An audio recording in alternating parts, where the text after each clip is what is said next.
in our 4-part Talent Hub series. And in particular, a warm welcome to all of you from around the MEPA region and beyond, by the looks of things.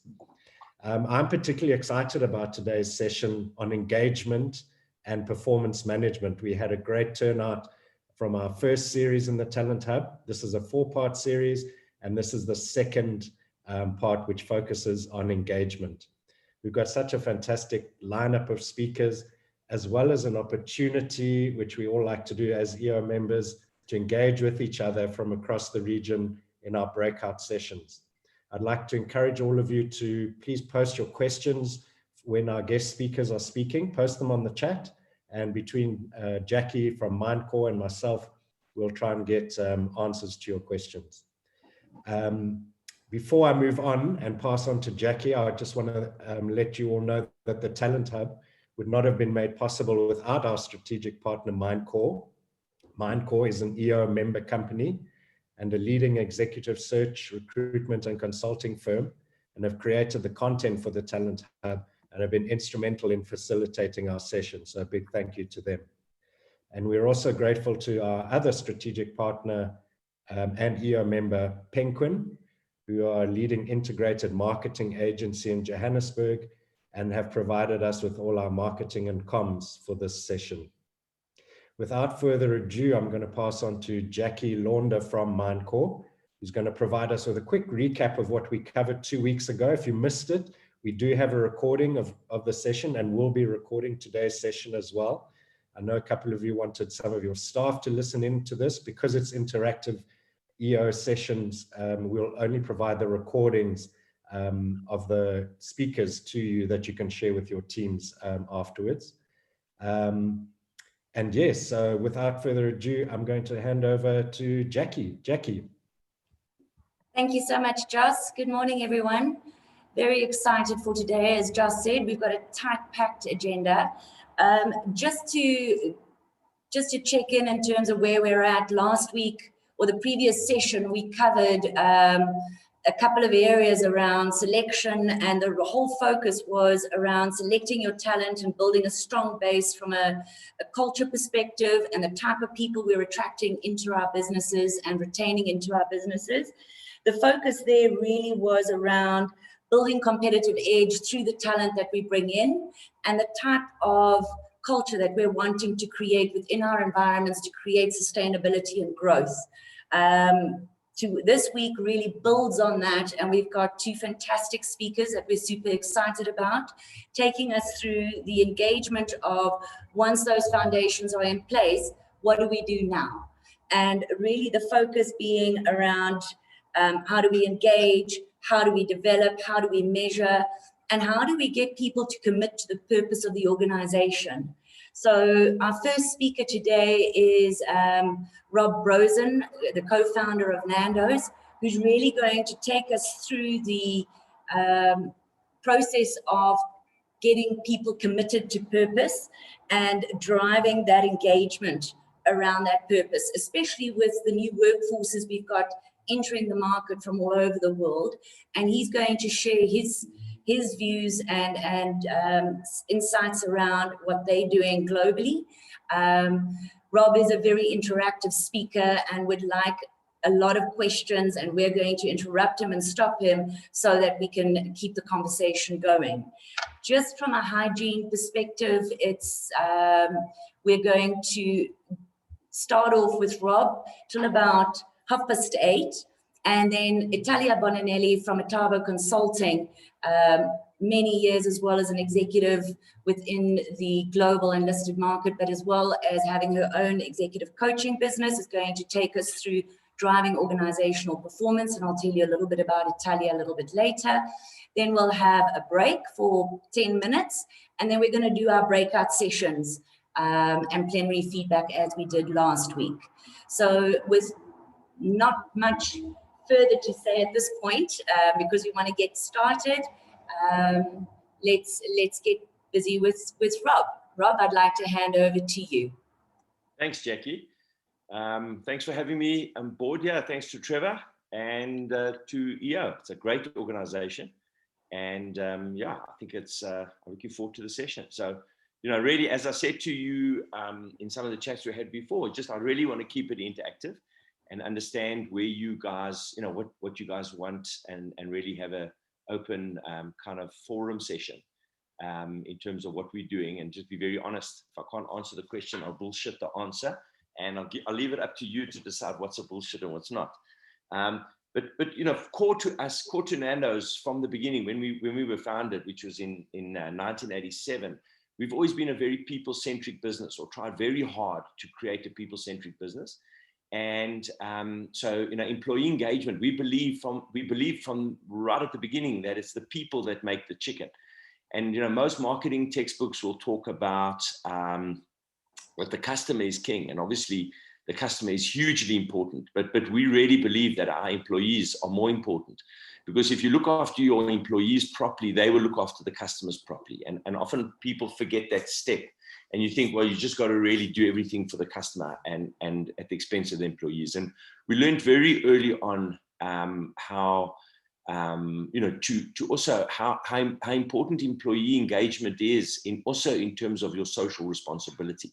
That often what people confuse about social responsibility is what you're doing in the community, and you forget sometimes what you should be doing for your own people, because they are part of society. They have their own issues in society that are part of the society problems, and often we've skipped those. So we also very early on made some huge mistakes about that, and we've subsequently, over the last about 15 years, have worked very hard on correcting that from a global perspective. So I can try and give, you know, a bit of a global perspective, but really want to try and narrow it down into South Africa. And because obviously there's certain things that are unique to South Africa, but there are certain things that work globally as well, and are unique to each of the markets that we interact in.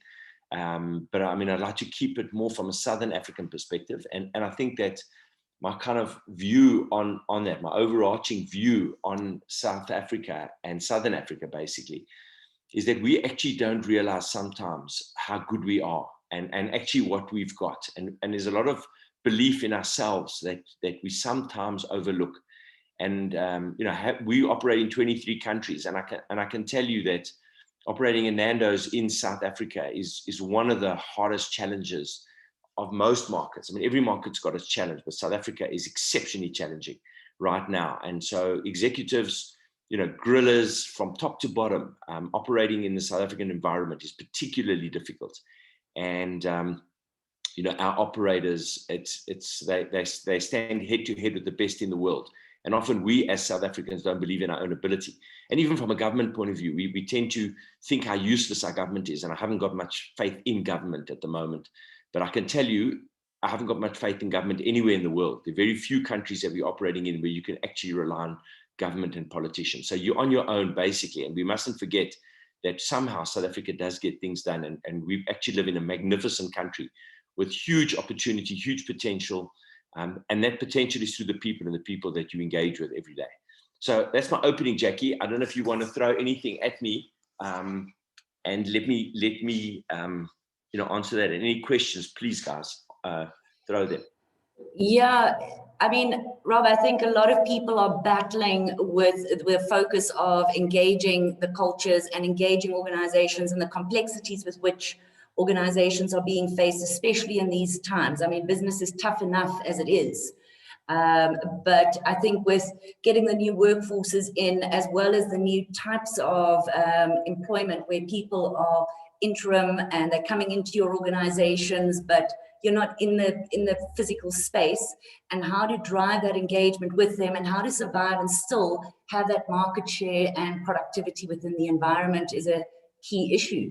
So any comments with regards to that, and what areas are you finding to be the most difficult? Yeah, I mean, I think that, you know, we are living in extraordinary times at the moment. And I think that COVID, for me, has highlighted the company's values. If you weren't a values-based organization before, then it was, you're operating in a very difficult environment. If you were a values-based organization, and we pride ourselves on the fact that we're a very strong values-based organization. So again, from the beginning, we always started with 5 values, which is pride, passion, courage, integrity, family.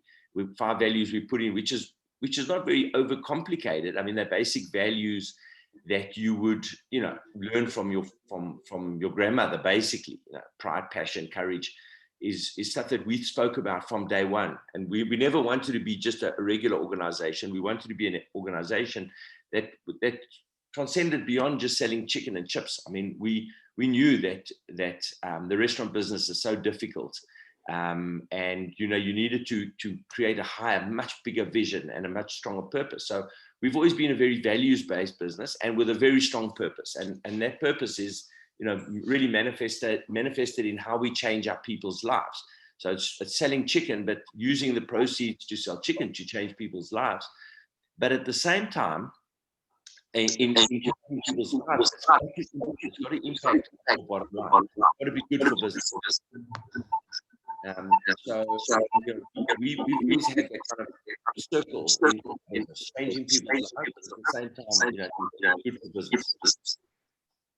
And so in this time of COVID, I think it's the way you behave in COVID is the way you're going to come out of COVID. COVID is going to pass.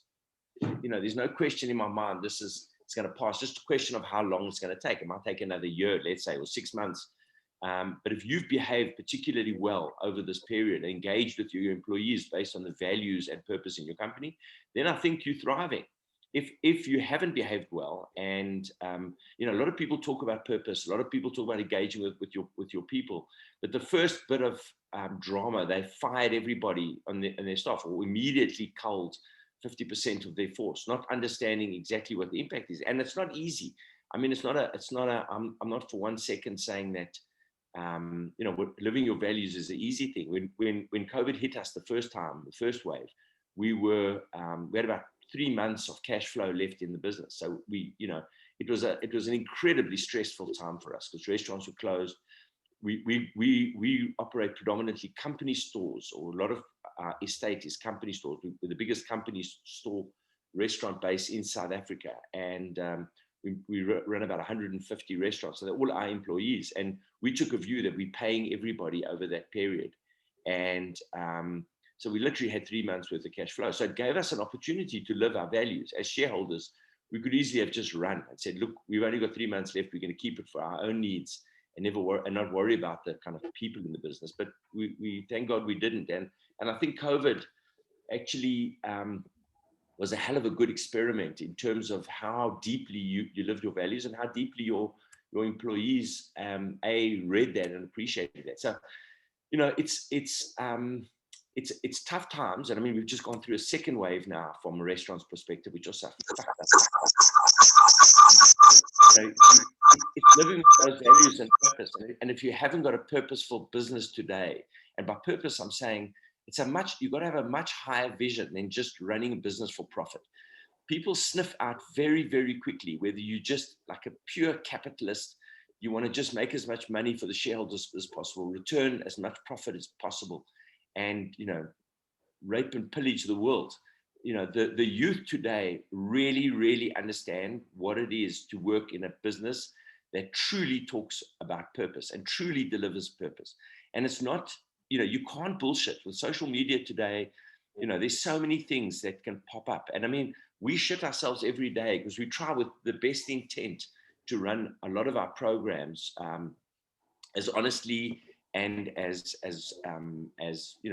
with the highest integrity possible. But we do make mistakes, and often employees that leave you and are unhappy or whatever it is can spread rumors, and it can be kind of all false news coming out, and it's very difficult to manage that. But one little damaged report can really harm you, and people believe everything today. So it's a real challenge, and to make that impact. But you've got to work on what you've got to be able to use social impact today as part of your profit generation for the future.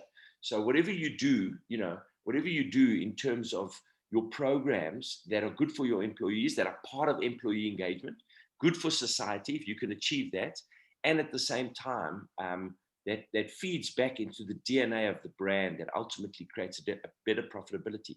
What a fantastic kind of circle. And that's what we're striving for every day. Well, I mean, that's a very interesting view, Rob, because I mean, last week we touched on the whole principle of VUCA around the complexity and uncertainty. And I think you've just highlighted how that's become even more complex in terms of going forward, and a lot of organizations focusing on becoming that social organization within the environment while still making a profit. They are, you know, that's the purpose, but also being able to live your values and actually show up. So a lot of companies saying that COVID was a great leveler for them and tested their leadership around, now you put your money where your mouths are, for your people. So very interesting. I just want to ask, there is a question that's come through here from Sean Wolf, around, just a question to you, Rob. What do you think about the new laws that the Minister of Labour wants to make in terms of tax for fast food? Yeah, I mean, I haven't really looked into it in a big way. My team are now busy absorbing it, and we've got some meetings coming up. We've got a budgeting process, and by the way, this year probably we might not even budget the full year. We might just budget on like a roving 3-month kind of budget. That's you know, to plan for the years is incredible. I mean, I think to overtax us in the fast food is and the restaurant business is such a difficult business. So my kind of first scan of the laws were like, I had to take a massively deep breath in terms of just throwing another tax and another squeeze for us. But I haven't really looked at the impact, but it just looked so bloody, it's so tough. So, you know, again, it's just another layer of bullshit that the government's putting on. And we're going to have to find our way through that. I think government's going to have to come up with some kind of stimulus as opposed to extra taxes in certain industries. So, you know, I can't give a specific answer on that other than it fucks me up every time when I see this kind of stuff. It really, really is irritating when the margins that we're making are so slim. There's so many other issues coming in with, you know, food security, with cost of, you know, with just looking after your own teams, the extra costs that we're paying on security, and now even with COVID, the extra layers of cost that you got with sanitization, and, you know, everything is just adding, and a consumer that has less cash. So we'll have to absorb it. We'll have to see. We'll have to think it through. I guess as an industry, there's going to have to be some pushback. You know, we can't just accept what government is giving us. Just, you know, we're going to have to become much more kind of activists in terms of, you know, pushing back on what government want. So yeah, I mean, once we understand, you know, once we truly understand, and our South African team will be poring over that and understanding it. So I can't give a specific answer to that. Well, I look at it from a global perspective, and some of the laws that are also happening globally with regard to, you know, food and food security. Just cost of that is just frightening. Yeah, it absolutely is. And Sean, I hope I asked your question correctly, and thank you for your question. I hope that answered your question. If you want any further clarity, please post. Another question for you, Rob, that's come through from Amrita is if you could possibly share some of your most successful employee engagement initiatives that you've actually run within Nando's and what the impact has been. So we run a hell of a lot of programs in Nando's. I mean, probably, you know, and I mean, we have a huge cost in terms of what our employee, the kind of, we have a cost of labor, obviously, but then we have a huge cost around that of employee engagement programs, from incentives that we run at restaurant level to all kinds of, you know, probably the most exciting for me is an in-house radio station that we run called Heatwave Radio, which engages very strongly with our Nandokas, which are you know, people that work in the restaurants, and that gives them a sense of belonging to a family, that you're not alone in the world, and that you can link into family. And particularly in COVID, it's been particularly comforting, where it's not just it's an in-house radio station that starts at 8 o'clock in the morning, that runs to 10 in the morning, and then from 10 it changes to a consumer-facing radio station. But from 8 to 10, it's like a talk show in-house radio station that Nandokas from around the country can share in their thoughts, can share in their children's births, new births that are happening, and just kind of community engagements from the team members. It's at that point where we share kind of incentive schemes and different kind of employee engagements that the marketing team or the people team in our business actually share out with everyone. So it's been a very inclusive kind of moment where the music that we play there is also music that is, more, say, gospel music, more kind of internally focused music as opposed to customer-centric music. And so, but it's a very important 2 hours of our day in the Nando's restaurant world. And that is one initiative that at a certain level works, because it just makes everybody feel that you're part of a family, which is so important. As I say, in COVID, just to communicate, even though some of the restaurants were closed, we created it, I think, through a WhatsApp or through some link that the guys swiveled on, and people just were communicated. This is what's happening. This is the latest news. So people still felt engaged, even though they weren't actually operating from a restaurant. They felt engaged. And then we have a thing called Siatanda, which is almost like a saving scheme that people can contribute towards, that employees can contribute towards. We've negotiated with our banks, Nedbank, where the money goes straight into Nedbank. Guys get their interest straight from Nedbank. And it's like a forced saving. You can put 50 Rand, 100 Rand a month in. And in January, for school fees or for family, school stuff that you need, you've got a bit of cash that you can utilize. So there's so many different layers that we've put in. It's cost us a fortune in terms of, actually at about a year ago, we had a it's probably in terms of numbers, it's probably about a 30 or 40 million Rand cost to company or cost to shareholders over and above our labor cost, in terms of all the different initiatives, from conferencing to gifting to each kind of unit has got a budget to gift certain occasions, and to gift births and share in some of the deaths, and some of the kind of the after tears kind of parties, and it's part of a community thing, and so there's so many different engagements that we have, that it's hard to pinpoint one. And actually the question I gave our leadership team was, how effective is that 30 or 40 million in terms of the number? And it's hard to say, well, that 5 million that we spend there actually works exactly to give you that kind of return. All we do know is that as shareholders, we're happy with our return that we get, and we think we probably get an above average industry return ultimately, in terms, but we've got such a different business model in terms of company owned versus franchise. So it's hard for us to look at published company, public company like Spur, or to look at famous brands and compare our trading to them. But as shareholders, we're very happy with the contribution we're giving to our shareholders because again, a lot of the programs that we support are internal programs with regard to the healthcare for workers and AIDS awareness and know your status. And we, in the early development of Nando's, we used to support, let's say, an AIDS orphanage, which would be, kind of huge, brilliant opportunity of a mate of mine that's wife was doing something in the AIDS community, and we would go and support that. And then, in that kind of photo moment where you're handing over the check, a lot of our employees came and said, well, we've got AIDS, and our families are suffering, etc., etc. So we suddenly realized that we were actually giving this check for, what reason were we giving this check?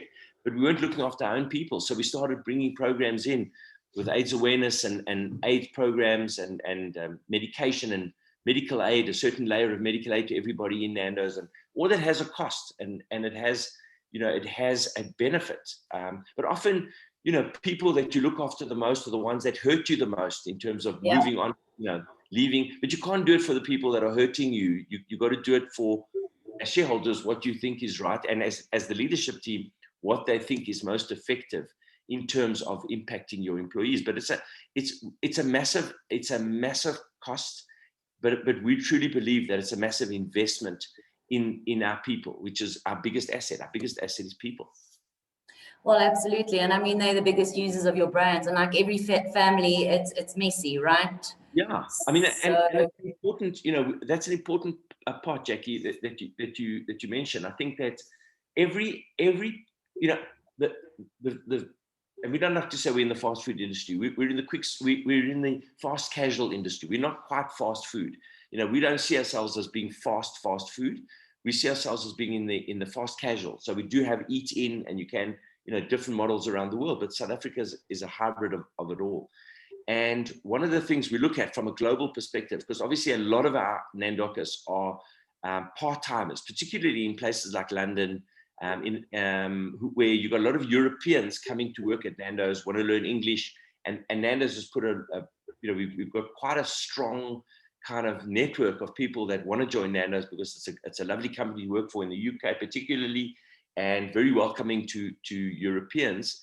And we try and stretch their 6-month kind of time that they want to come and work in a company, learn English, to at least a year or 2 years.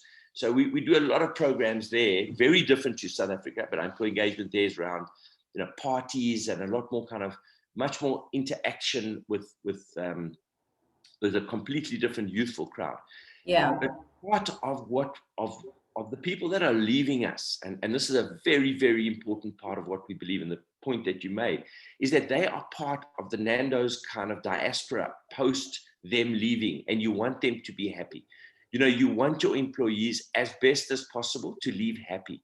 And I love it, particularly some of the senior people that leave Nando's. And it's good to have people that churn. I mean, you can't have people, the thing with Nando's, people tend to stay, and the stayers stay for a long time, which is great. But it's also good to get quite a bit of churn. And when they leave Nando's very inspired and move on to much better things, I'm delighted in that. If they leave us for other brands that I believe aren't worthy of where they should be going to, then I'm pretty disappointed, because they don't see the vision. I get quite pissed off, because I say, you're going off to this company with really, is that how you're valuing your kind of career? But be that as it may, when they leave, you want them to be happy leavers, and you want them to be people that are evangelizing for the brand, particularly the people that are churning, in the restaurant business, that if you treat them fairly and treat with respect, that when they do move on and become lawyers, or become, because a lot of the guys certainly in Europe, in London, are professionals that are, and a lot of guys have become lawyers and they started their career at Nando's, learned English, then went to law school in the UK, and went on to become whatever. And it's quite interesting. And I credit the way we treated them as human beings, that we treat people the way we would want to be treated. I mean, that's the kind of overall mantra that we have at Nando's: treat people the way you would be treated. And when that works, my God, you've got a really powerful future consumer base that are evangelizing to their family what a great company this is to work for. And therefore the chicken must be good, because people feel that. They feel the taste of the product through the happiness of your employees. So it's a really important part of happy leavers, which is not always the case, for sure. Yeah. And I mean, I don't want to overstress that. I want to understress it, but not everybody leaves Nando's happy. I can promise you, because there's always, 3 sides to a story, particularly executive, people that leave, whatever, feeling bitter or whatever. But even those execs that have left us, certainly the key people that I've really grown to be very friendly with, that do move on, credit their kind of learning from what they learned at Nando's. And I love that. Absolutely. And I think it's also, we're getting a lot of questions through here, Rob. So, and I think some of them you've already started answering. But I just want to get to Kolya's, we had a question from Kolya, and I think it feeds into what you were talking about really connecting with your people and driving at purpose, etc. But the question is, how do you communicate your values to your staff? And are these explained regularly, made examples of, celebrated, used at performance reviews, etc.? And I think it also talks to that connection you were talking about. Any response to Kolya with regards to that? Yeah, it's not something, it's the real crux of everything, because there's no point in a couple of executives, deciding on values and then not putting those values down to the shop store level. So the people within the leadership team have to live the values. So we're very strong on how we incentivize our leadership. Our leadership are incentivized, and things are going to change slightly this year because of, and also we're learning a lot. So, there's no answer to this in terms of the leadership and inspiring and keeping top leadership. But as a private company, you've got to have two structures on that. You've got to have one which is short-term kind of incentives, and then long-term incentives, or a longer-term incentive, as opposed to a public company that's got equity schemes, etc., etc. Your leadership team have to be properly incentivized to the profitability of the company, and we're learning on that. We don't have the fantastic formula. I wouldn't say that we've cracked it. Over the year, especially from a global perspective, we've been a little bit siloed in terms of how we incentivize our leadership team in each of the markets, and we're looking to break that and have some kind of like global incentive for everybody, so that you feel like you're part of this team, as opposed to just part of the Southern African or EMEA region, or the Pacific region, or the American region, or the European region. We've been very, I think the last couple of years, we've been very focused on, and this holds true for any kind of divisionalized business. So it's not necessarily that you have to be global. It could be Cape Town, Durban. If you're just incentivizing Durban and not Cape Town, but not looking at a national kind of incentive. So you've got to. We're starting to look at how we can be more effective on that. But our leadership team are not only incentivized on financial basis, but they also have some key performance indicators which are non-financial based, and those are based on how happy our people are and how we're living our values, our internal values in the business. So we do things like, I think it's twice a year. I'm not sure in South Africa how many times we do it, but we do climate surveys where it's a kind of a secret research project within the Nandoka community of how well they're being treated, how happy are they working at Nando's, and it's a very, very important part of the leadership teams in incentive. I think it's about 15 or 20%. Again, it changes, and our global leadership team change it as they see fit. We as shareholders have just put in a certain framework that we want a strong portion of incentives to be non-financially based on living the values and living the and on how happy our people are and restaurant.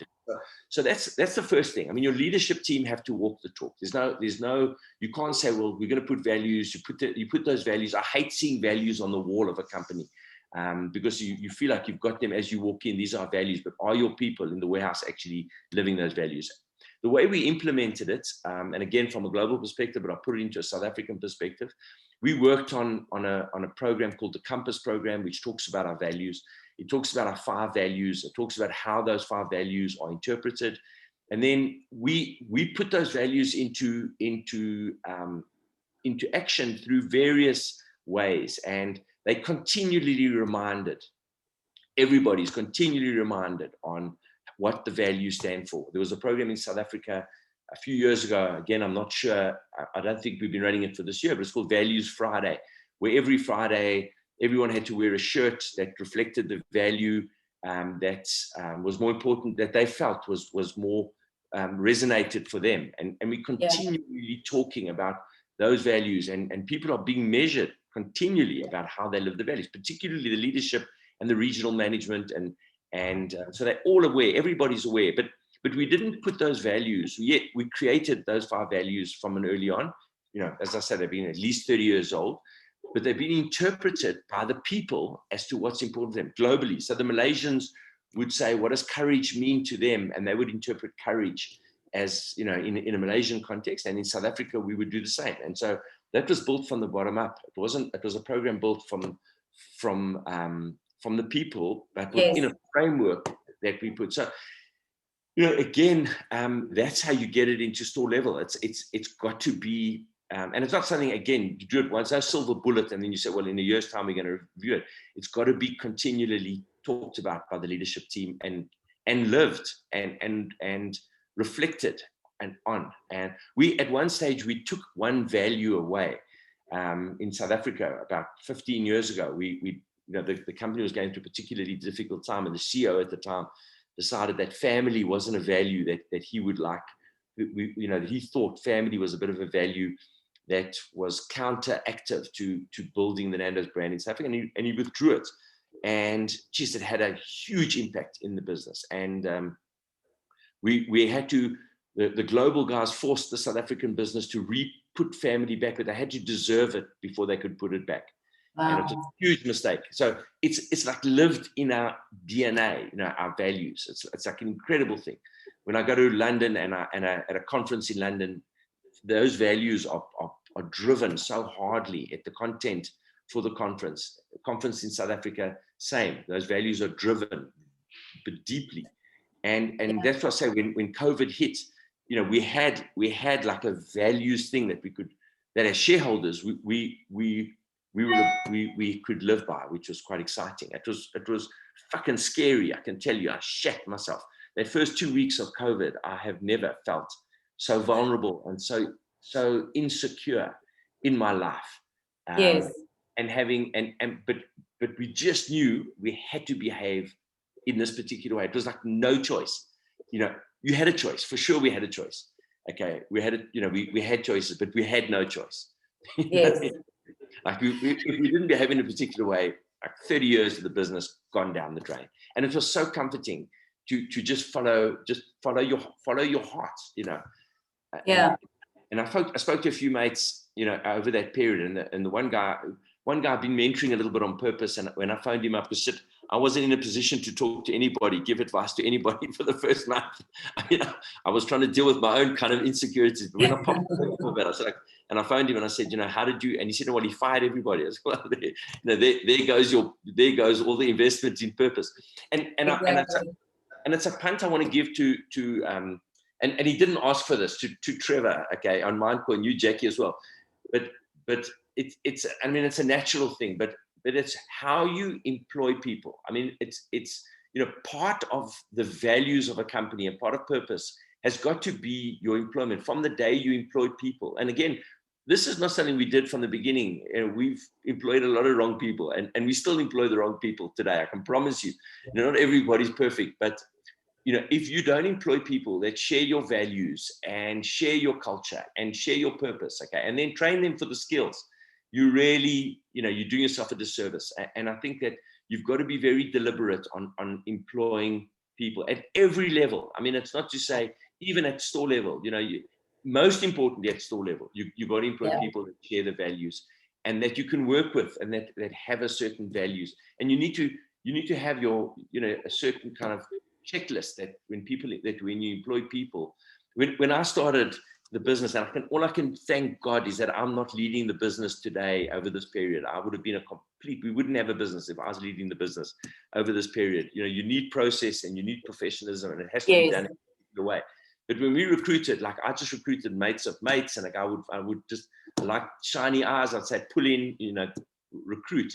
Now we work with Harambee, and Harambee is an amazing organization on youth employment, and they filter out a lot of people before we employ people on values and on culture. But if you have that framework and then you work with professionals that help you employ the right people, it's a very big start to your journey. Yeah, sorry, Robert, but I think also, that's something that people battle with, because that's also sort of changing over time. And I think, as you say, the anchor for Nando's and for yourselves is really that purpose and that value, having those values displayed. And that's the focus, because we've got a lot of questions coming through around attracting A players, from Mike as an example, which I think you've already touched on, but also around incentivization of those A players. But you've sort of touched on that previously, which I found very interesting, that you don't look at it just from a leadership perspective. You also try and understand at a base level what drives your people. But any comments around A players and how to attract specifically outside of just pure values and incentivizing of them? And that question was posed by Mike. You're talking about A players? Yeah, he referred specifically to A players. I suppose that feeds into your purpose and where you want to go. And you spoke around leadership specifically and the incentivization around that. So we're very, very deliberate on employing the top leadership. For example, our current CEO, he called me up. Our current CEO is a 22-year veteran at Nando's. So the first two the CEO that took over from me was about a 5-year veteran, and he lasted about 2 years. And then the new CEO, the CEO in between that, was 5 years with Nando's, and now the current one. So we've had 3 CEOs. I stepped back in 2010. So the 3 CEOs that we recruited, one we recruited internally. The first one was internal, but short time at Nando's. Second was professional recruitment, and the third was a guy from within the system. And the guy from within the system phoned me after about a year of going through various kind of iterations of social testing of psychometrics. And he said to me, for fuck's sakes, I mean, how difficult is it to fucking get this top job at Nando's?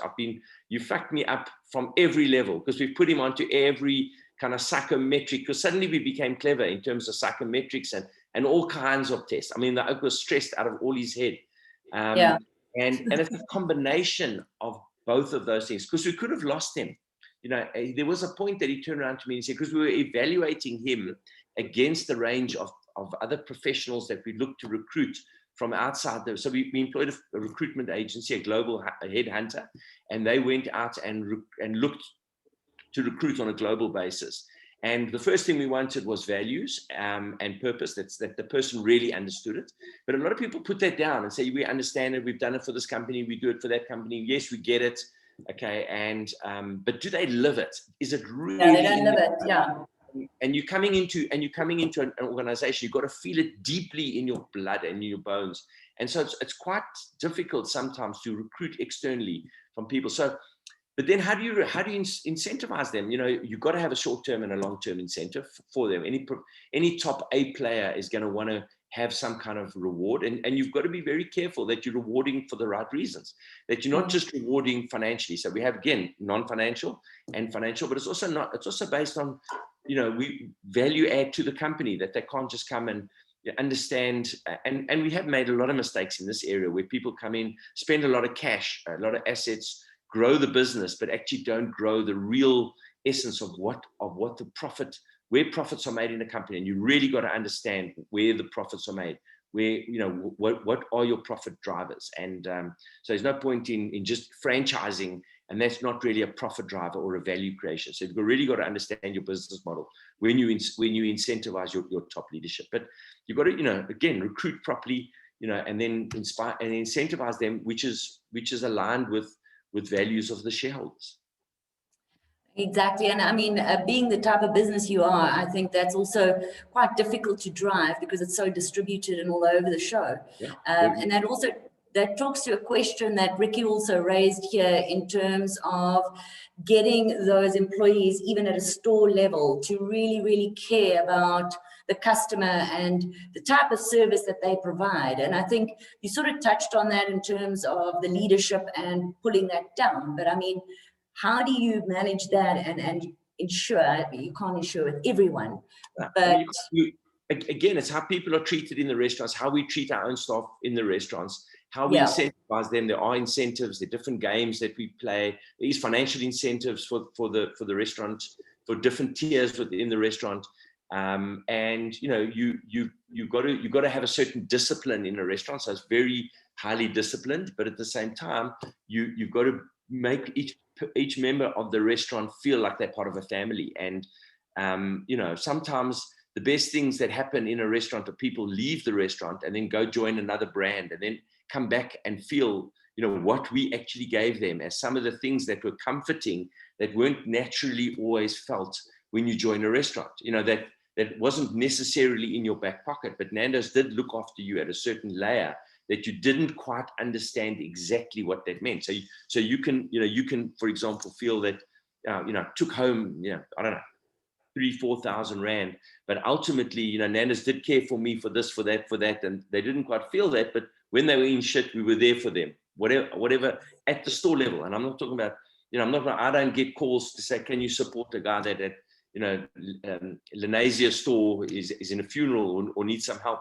That's got to be done within the controls of the structure. But we've got to deeply care for our people, and often, you know, people don't respect how far people have to travel to get to a restaurant. And you know, there's that kind of understanding. There's really deep understanding. So within the restaurant structures, they have like the moments of pride where people come and share their stories, and within that, there's a team and a family, and it works from that level upwards. it's not always effective, but the restaurants that are really running good restaurants, and you can smell it when you walk into a restaurant, you can smell it from the employees. You know, you just feel the kind of energy. It's a smell that you have when you understand how to run restaurants. I can walk into a restaurant, immediately smell whether we're treating our people right or wrong. You can just feel it from the vibe in the restaurant, from where the music's been playing or not, whether the uniforms are tidy, whether there's an energy. Most people don't even know who I am. So, you know, I'll walk into a restaurant in Pretoria, they'll have no clue. And I love that. I hate it when people do it for me, you know, whatever kind of ceremony, because that's such bullshit. But when you walk in and people don't know who I am, I went with my partner, Robbie Enthoven, the other day. The two of us went to Pretoria North. We snuck in a, you know, Sunday afternoon, and we went for a bit of a 5 o'clock chow, and nobody knew who we were, but we just sat there, ordered, sat there quietly, and just got a sense of the restaurant and the feel. And geez, it was so rewarding for him, because he lives in London, just coming back here and feeling the energy of the people. And they had no clue who we were, absolutely no clue. But we knew when I then phoned the regional guy to say, like, basically we had a great chow here, and I knew, you know, when he told me who looks after that restaurant, it's just, you just know. And then you look at the kind of returns. Those are restaurants that are just doing great returns. So it's and you know, it doesn't always happen. I mean, it's an ongoing battle. You know, you're dealing with lives. And today with COVID, it's so complicated with mental illness, and what people are going through is frightening. And what restaurants are going through, it is frightening. I mean, every day is a challenge with sanitization and people being sick and testing positive and having different shifts, and you've got to close early, then close late, and new rules and all shit. So just, you know, you've really got to have strong leadership, but ultimately people have to feel they're working in an organization that A, cares for them, B, cares for the community, cares for the environment, and a business that's living on true purpose, that you really are having a business that cares for you know, cares for things. The youth today want to work for a business that cares.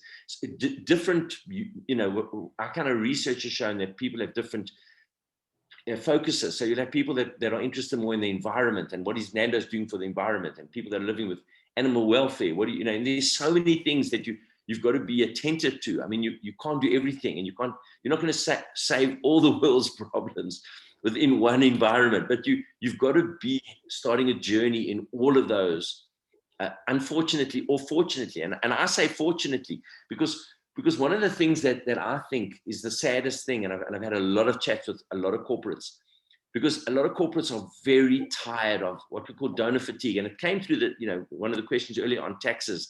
We've just been overtaxed. And I mean, it's not a question. Our tax, first of all, I just don't trust where government is spending the tax. So that's the first thing. It's just no trust at all that government is spending. Whatever I'm giving in tax, I just feel government are pissing against the wall. They're pissing 99% of it, 95% of it. All governments piss money away, but I think our government has pissed the maximum amount. I'm so surprised that South Africa is still standing.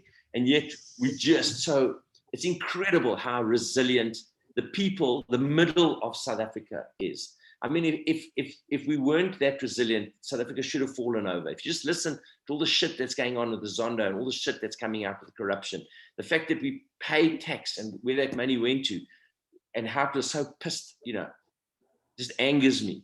But so that's like the first layer that you know, you've got to in a way be an activist towards trying to change, and we've got to be activists. We've got to be part of trying to fix the system. You know, you can't just sit back and say, well, we're going to, you know, let it happen. We've got to be more activist on that, hold government more accountable. And I think that's the first kind of layer that we've got to look at. And that's like the overtaxed bit that really pisses me off. But at the end of the day, you know, if you're driving purpose, and if people feel that your core is changing people's lives, which is what our core is, how are we looking to change our people's lives? And that talks to suppliers, it talks to people within our community, within the Nando's broader community, it talks to people around our restaurants, but more important, talks to your people.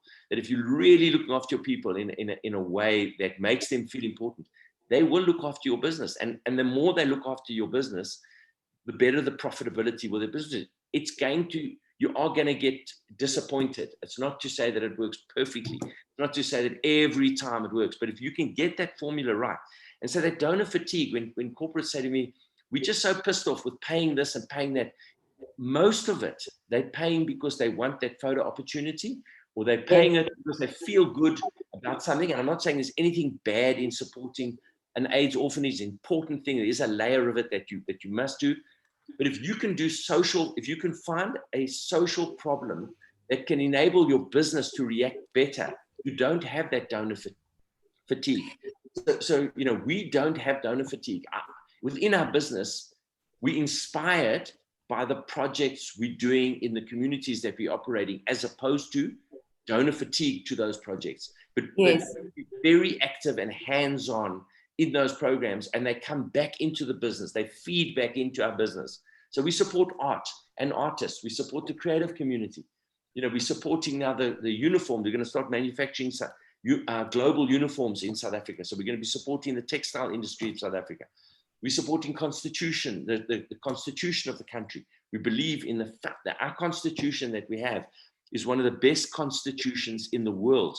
And yet I can promise you, I have spoken on EO before about this, but you know, I don't know how many people today have read the preamble to the Constitution of South Africa. It is the most comforting and rewarding document that we have, and most South Africans don't even know that it exists. It doesn't even, we have an asset within our own framework where people don't even know what that asset is. And that, you know, that scares me, because, you know, it's like having a great chicken, but not knowing how you're going to expose it to the world. And it also shows that we have a world-class constitution, which means that we actually should be so proud of our constitution. I mean, even now, the Constitutional Court voted that Zuma has to appear in front of the Zondo Commission. So that court has held firm so brilliantly. And we as South Africans we've got to take those moments and build on that positivity, because that is what we've got, you know, and we will change South Africa through living the values of our constitution, holding government accountable. But we've got to be activists, you know, we've got to just stand up and there's a point where we've got to just say, fuck, enough is enough collectively. Yeah. And you know, how do you...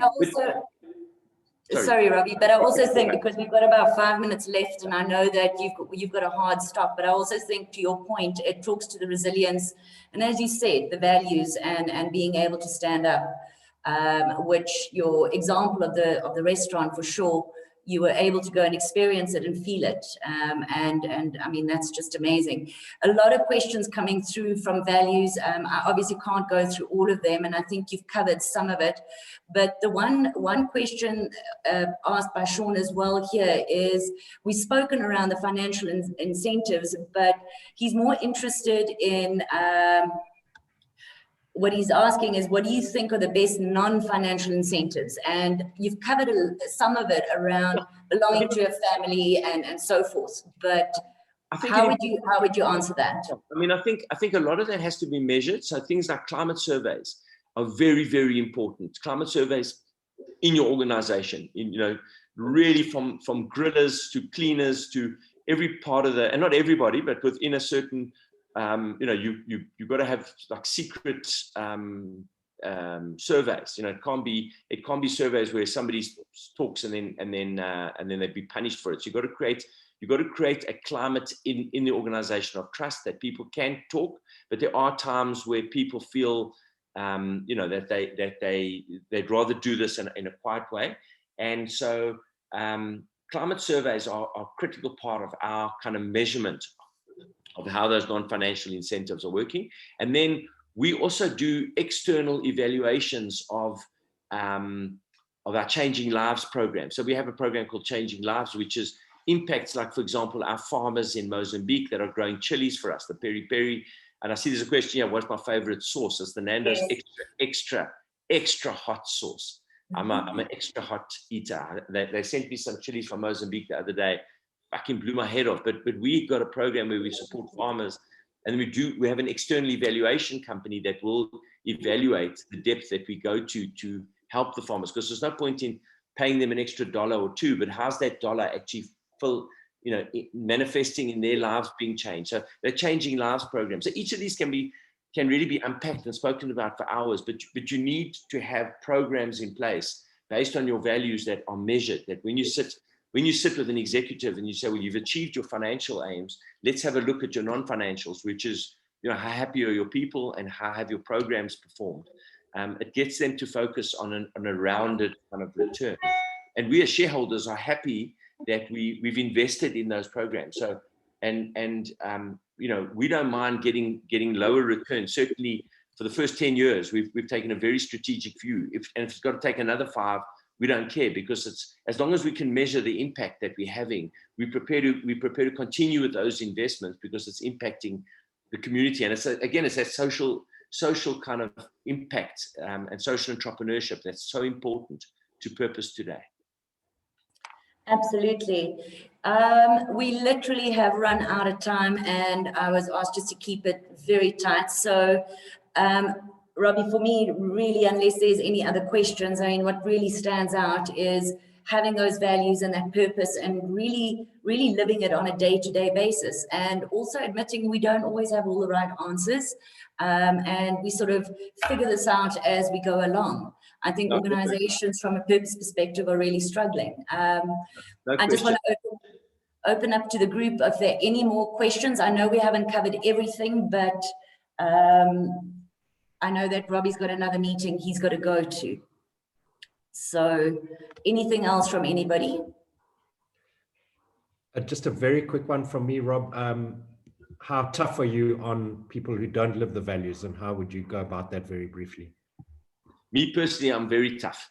You know, you know, it's when I'm with someone that I see that hasn't lived the values, I'm emotionally very hard. You know what I mean? I'm very tough on those people, and it's you know, because it's probably the most disappointing. People understand where I'm coming from, where my role in the organization today is on the kind of philanthropy and on the value side of the business. So you know, when I see people not walking the talk in it, and not just, you know, often it's small things that people just, you know, don't really, you know, it's not about the big values, it's about how they behave on the small stuff. And you know, they tend to know when I can get pretty grumpy. I'm very rarely grumpy. I'm not grumpy a lot, but I get very grumpy when I see they're not doing something, and I will pull them out on it.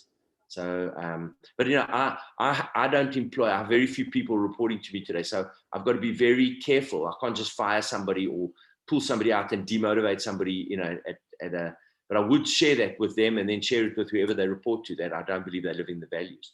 And that would be part of their kind of feedback session, that and it would just be highlighted to them.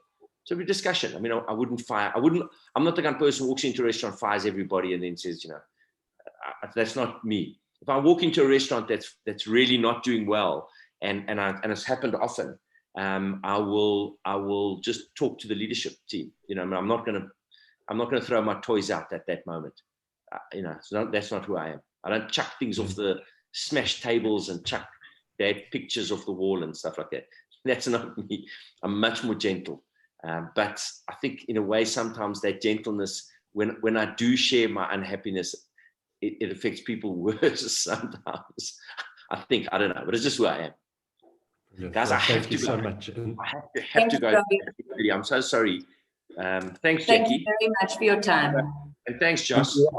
Thanks and very I love much. It's a great organization. And to all the South Africans, just really be hanging, you know, I promise you this place is going to fly. But just go back to the Constitution, just understand what we've got, and just take pride and live the Constitution in your own families, your own values, and spread it out from there, because we've got something that's very special. And just fuss bait. We're going to get through this in a very, very good way. We're going to show the world, I promise you.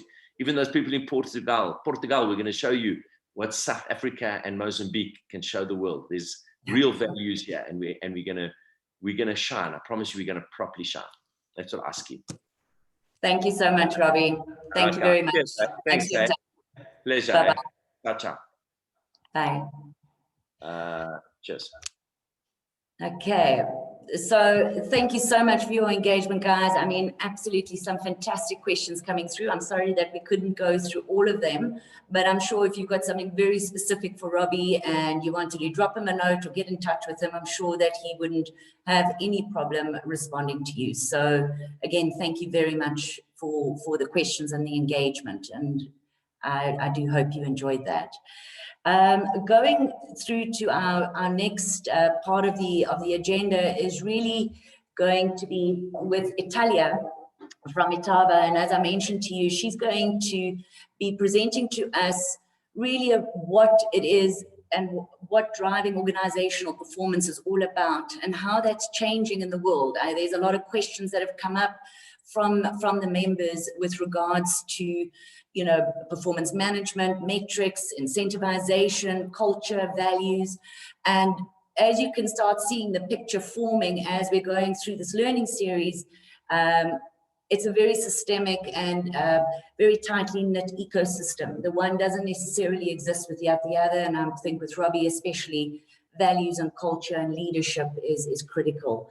Italia comes with an enormous background in human capital strategy, and most recently has started her own executive consulting firm where she's assisting organizations both locally and globally from an executive coaching perspective, organizational design. She has a master's in psychology. She was a group executive at both Standard Bank and most recently, just before she started her own company at AngloGold Ashanti, won many, many awards for HR and a businesswoman, and written many books. So very, very privileged to have her speak to us today and taking us through what it is to drive organizational performance and how it's changing for us going forward. And with that, I'll hand over to you. Italia, I think you are going to be sharing your screen, if I'm not mistaken. Hi, everybody. Morning, and thank you. Jack, you just need to enable me as the host so that I can share my screen. Okay. Laura, can you just help here? You should be able to. Can you try now? Because there's another screen shared. Sorry. Multiple. Huh? Yeah. How's that? Can you share? Fantastic.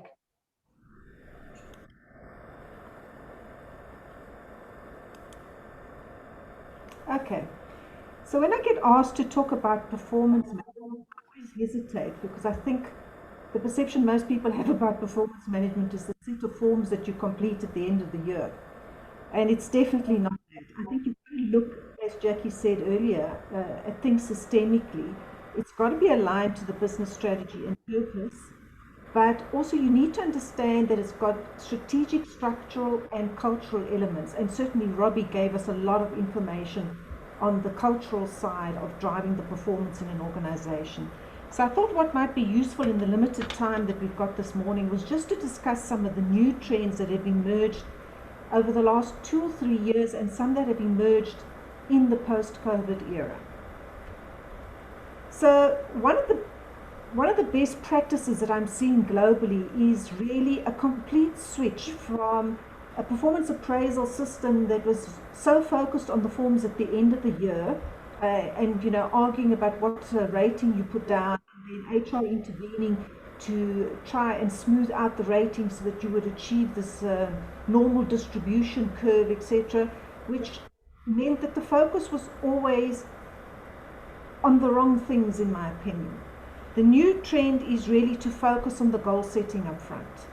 So a lot of emphasis in companies to move away from formal performance appraisals, and I'll talk a little bit more about what they're doing instead, and to focus a lot more on the goal setting, on clarifying expectations, on being very clear with staff what good looks like. And, you know, I've experienced that myself in managing a large team. In the beginning, explaining to staff what good looked like. I would sometimes have staff come to me and say, you know, how can I ever get an exceeding expectations performance rating? And once I explained to them what I thought an exceeding expectations performance looked like, you would see that light bulb go on. And they'd say, but I can do that. I just never understood it that way before. So a lot of time on the goal setting, but also a lot more time on checking in on performance. And I will speak a little bit more about that as well. Turning the lengthy and often very painful, you know, performance reviews onto much more regular check-ins. More about that in a little while. So I would say focus on upfront and contracting on the outcomes. And this is particularly relevant when you talk about an era where the whole world of work has changed. You know, people are working from home in many cases.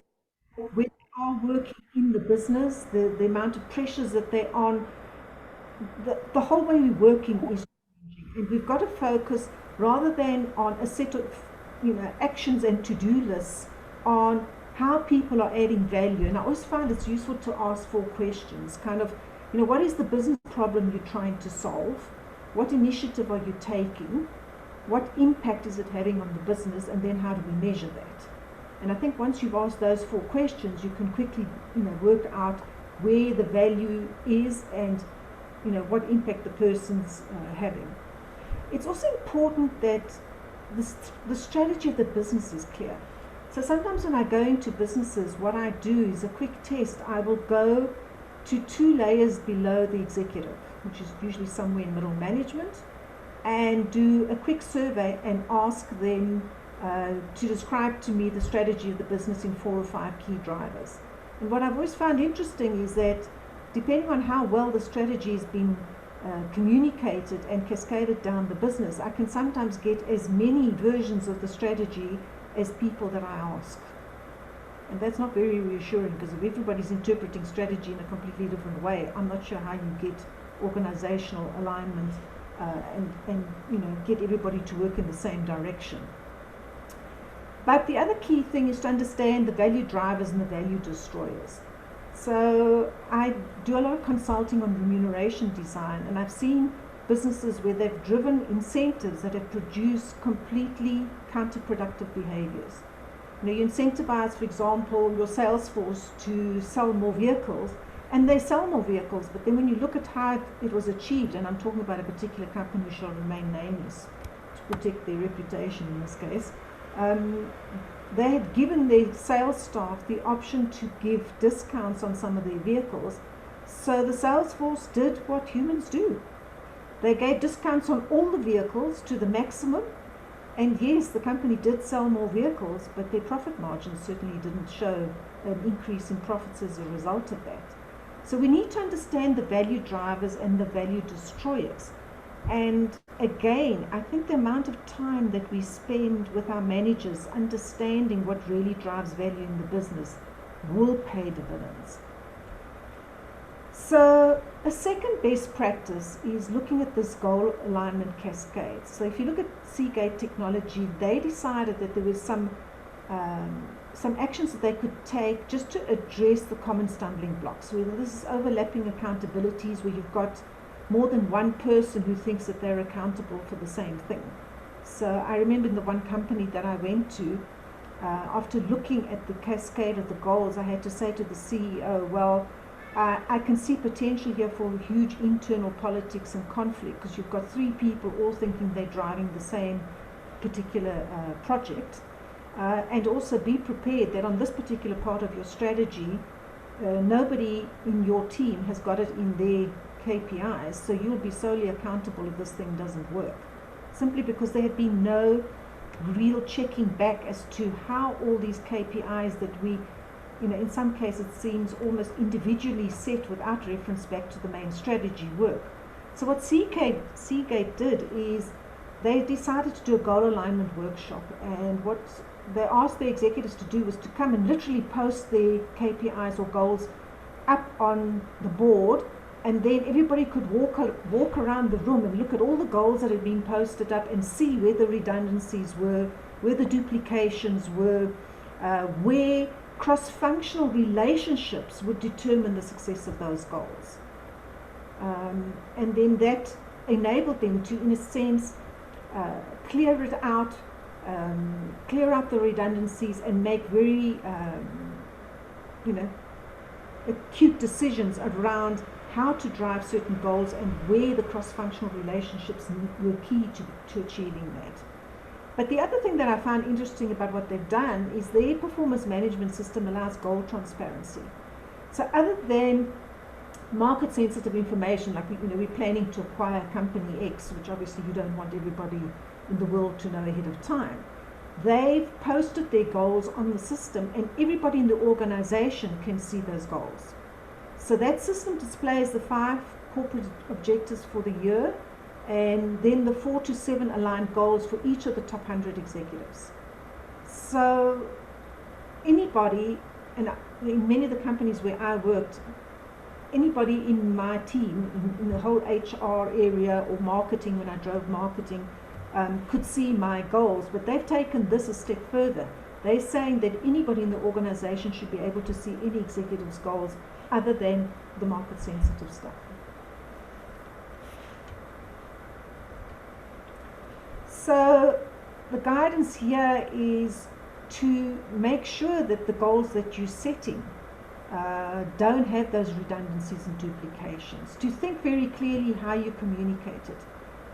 I've assisted companies literally to work on the communication and the language of how to communicate the strategic drivers of the business down the organization, to ensure that every executive is communicating the same message and every part of the organization understands the strategy in the same way.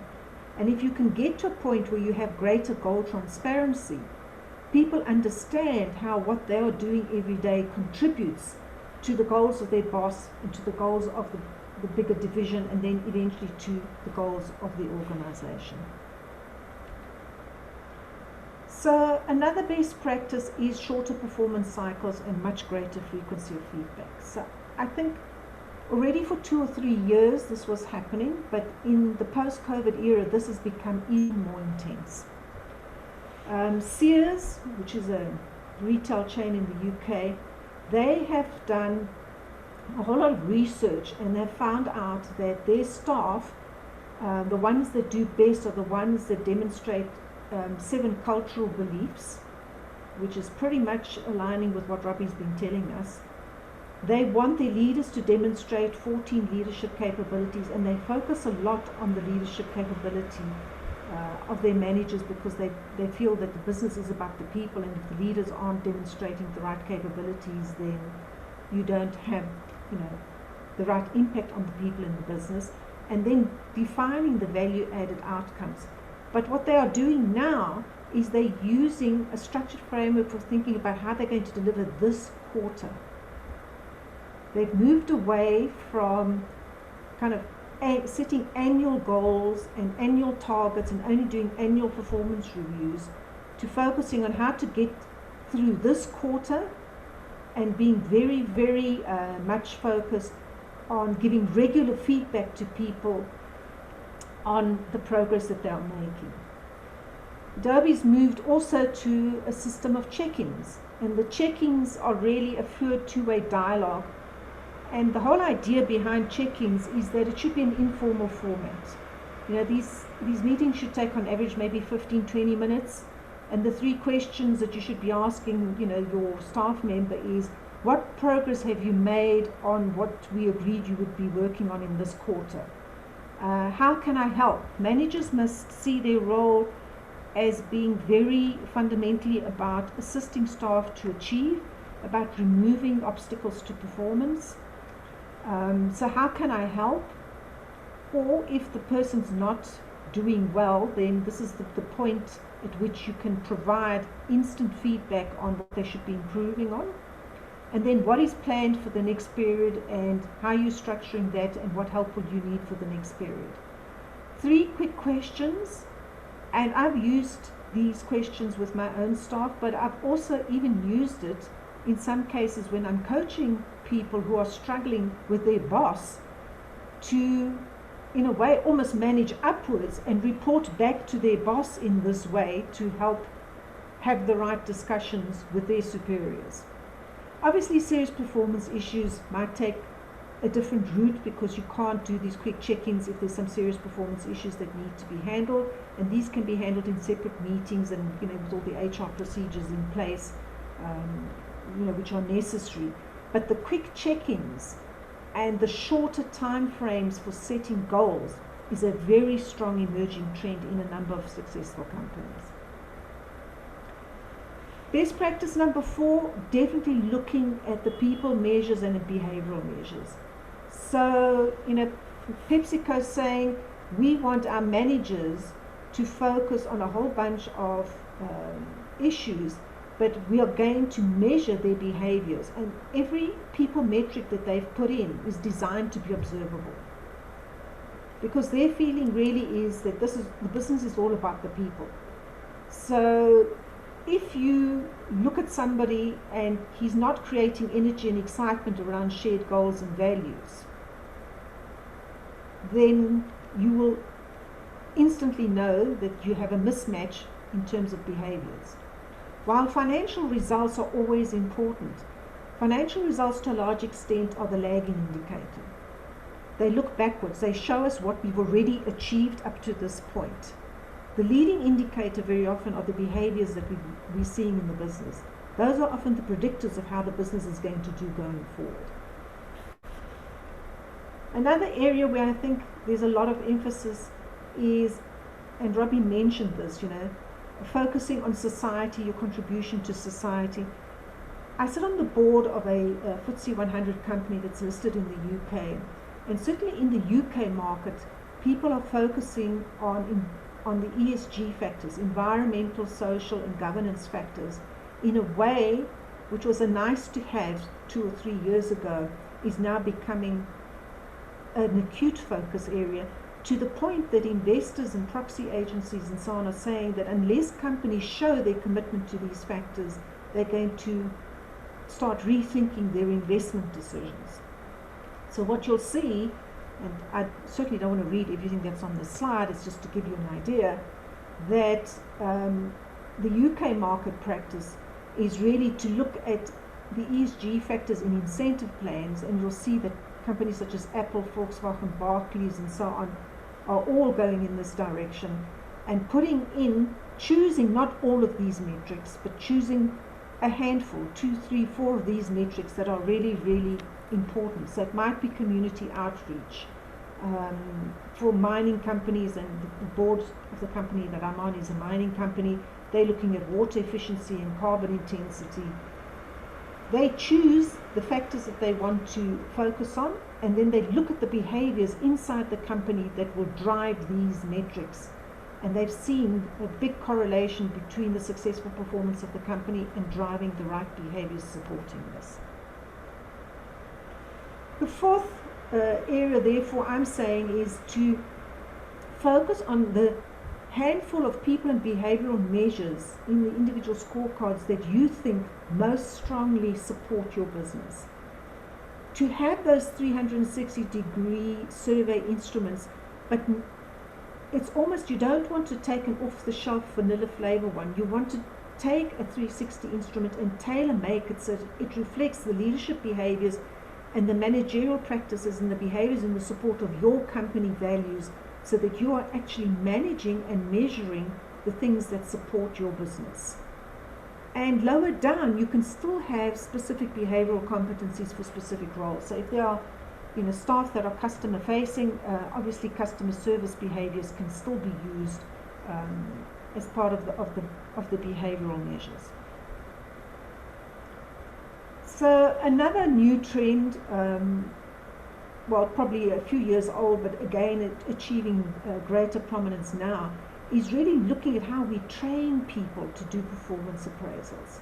I know that over the years I've worked in companies where managers really, really hate doing performance appraisals. They don't feel comfortable giving difficult feedback. They just find the whole process tedious, and so it becomes a mechanical process of ticking the boxes and filling in some form.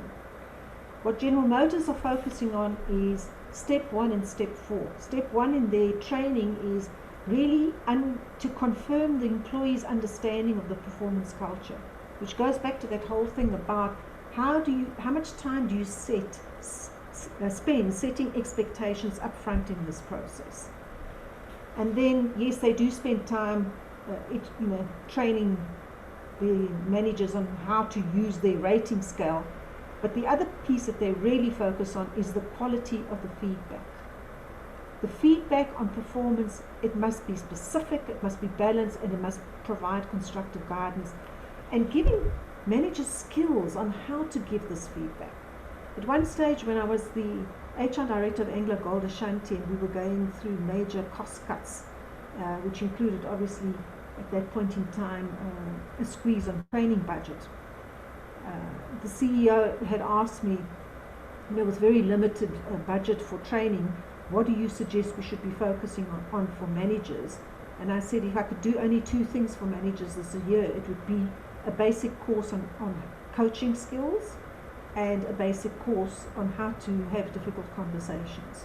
Because that was the feedback I was getting from managers around the business. The 2 skills that they felt they could have improved on that would really have helped them in their people management. General Motors has gone so far to say that no manager will be allowed to do performance appraisals or to lead a performance discussion unless they've gone through this course and actually, in a sense, passed it and been certified to do performance appraisals. So think about how you're training your managers to do performance management. How do they understand it? Do they have the skills for coaching? Coaching is not about giving the answers to your employees when they come to you with a problem. It's more about how do you ask the right questions? How do you talk to them about how you think about solving a problem so that they learn how to think about solving that problem?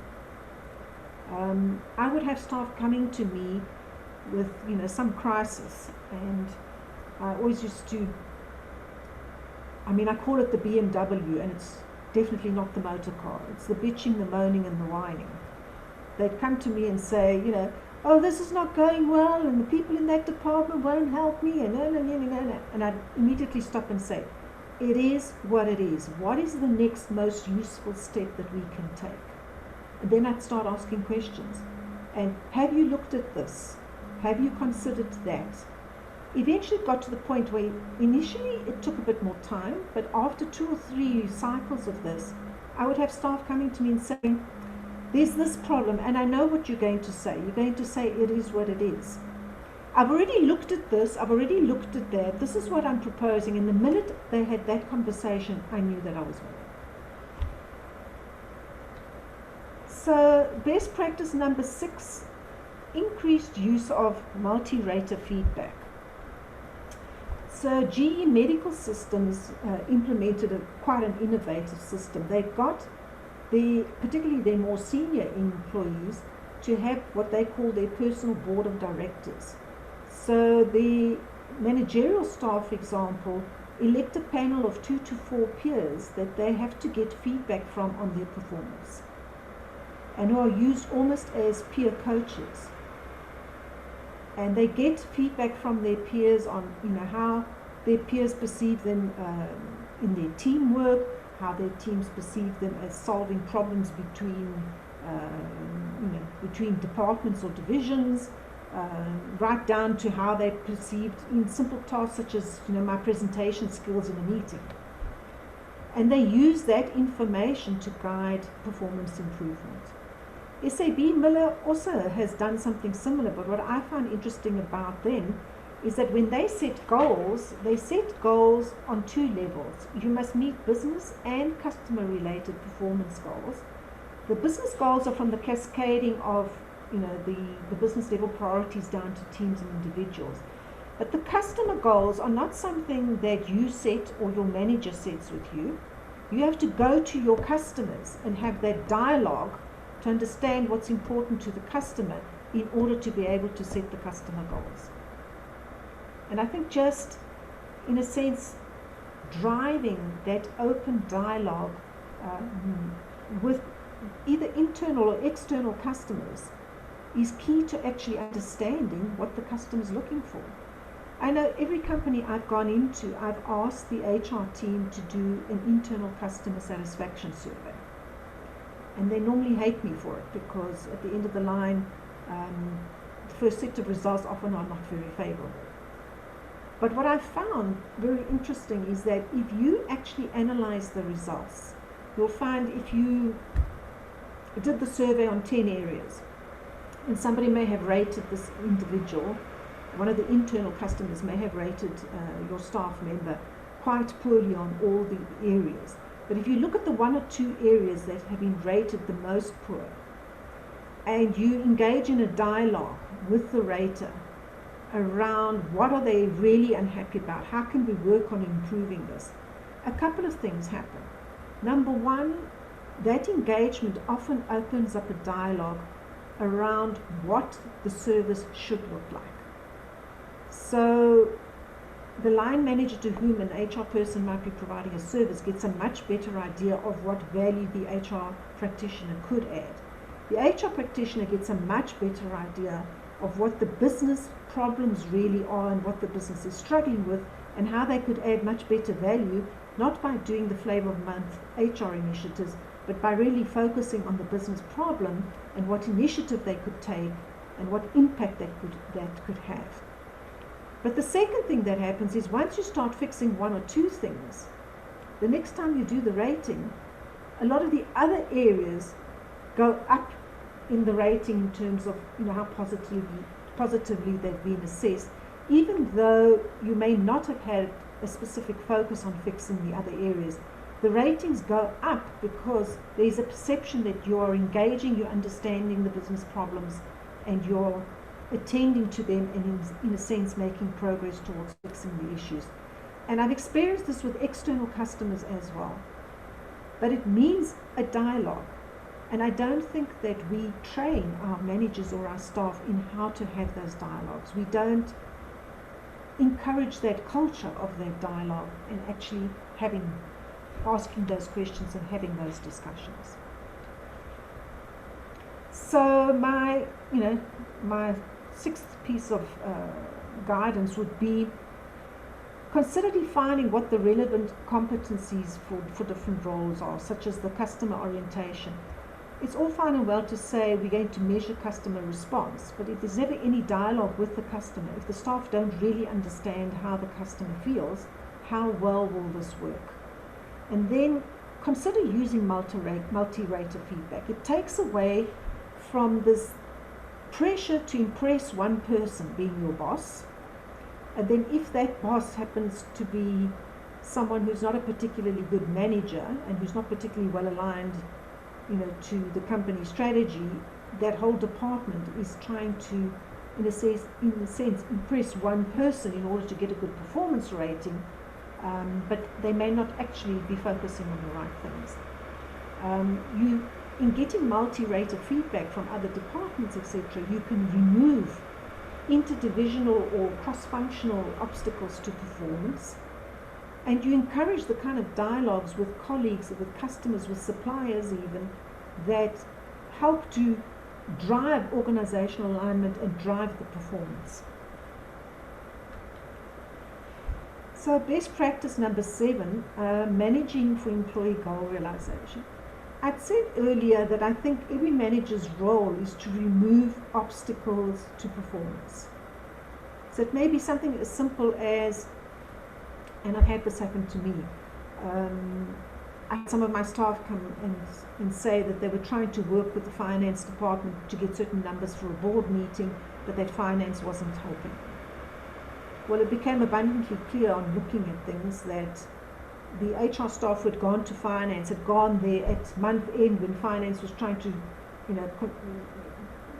complete all their annual or monthly cycle for putting the numbers together. They hadn't explained properly to finance why they needed the numbers. I asked the CFO if I could just have a brief meeting between the two teams, and we did in half an hour the following. We asked the finance team to explain to HR what their key drivers were for their area and what their calendar looked like. When are the peak periods? What activities do they do in a month, etc. The same thing for HR. What are your key drivers? What does your calendar look like? Where are your peak times and what kind of information do you need at those peak times? And then 10 minutes on how do we work better together. All that BMW that I used to have before about the relationships between finance and HR disappeared completely. But it just took a small intervention. Sherwood Company, which is a US-based financial services company, they said, how do we minimize impediments to goal realization? And so they set up a goal strategy task force within the business unit where in essence it was a small group of individuals that would go out and work together with line management in identifying the obstacles to achieving goals. And when I was at Anglo Gold Ashanti, we took this example and we applied it when we were trying to cut costs. At one point, the business was in serious difficulty when the gold price had dropped a few years ago from $1,800 an ounce to about $1,100 or $1,200 an ounce. And I can tell you as I sit here now that 50% of our mines were in essence not sustainable anymore. So we did a value driver tree to establish exactly what the value drivers in the business was. But as in all cost-cutting initiatives, and I'm sure you've experienced this, you know, single-figure cost cuts are easy. If you ask me to cut out 5% of the costs, we all know there's a certain amount of fat that we're carrying in the business when times are good, and it's easy to cut out some of the fat. When you start asking me for double-digit cost cuts, the businesses who think you can keep on cutting costs and cutting costs and cutting costs and doing the same with less and less staff and less resources, you can't cost cut your way to success. When you're looking at double-digit cost cuts, you have to think of a new way, and it normally means some level of re-engineering. So we took the Sherwood example and we put together a small team. It was only 4 people initially. Afterwards, when we saw how successful it was, the team grew a little bit bigger. But we took 4 of our top talent. These were young guys in their early to mid-30s who had shown a great deal of innovative thinking, were very successful in their roles, and we put them in a task force that would go out to the various business operations and not descend like seagulls from head office, but work together with the operational management on the ground to look at particular value drivers and start analyzing where the problems were. And these are the results. Whereas we struggled to get the initial 5% cost cut, once we put in this task force, in the space of 18 months, we dropped in the first year 13% in our costs, and in the next 6 months, a further 14%. And this project was called P500 because we were meant to take $500 million out of our operating costs, and we exceeded that target. But we needed to change our thinking. Just going out to our managers and asking each one of them for cost cuts. First of all, the response I always got was, no, but you know, I can see the fat in that department and in that department and in that department, but in my area we really lead. And secondly, they would try and cut at the edges, but we weren't materially really impacting the costs until we rethought the way we were doing business. What were the value drivers? What were the value destroyers? And we had this team working with operational management on the ground. Once we'd achieved certain cost parameters, we established the best practices, and then we spread the best practices to other operations in the business. So I'm very adamant that I think part of managerial accountability is to remove obstacles to performance. You need to work on identifying the real value drivers. And then when necessary, and this may not be necessary all the time, but when necessary, think about your equivalent or your version of a goal strategy task force to identify the obstacles to performance and to assist in business improvement. I've taken so far as to put this into the leadership development that we do. For example, at supervisory and junior management development, I will go to the business schools or the other training institution that's helping us with the training, or in large corporates that I've worked with, they've got their own training academies. I've gone to the training academy and said, I want you to teach our staff how to do process reengineering, because the staff on the ground should have the ability to analyze processes, understand bottlenecks.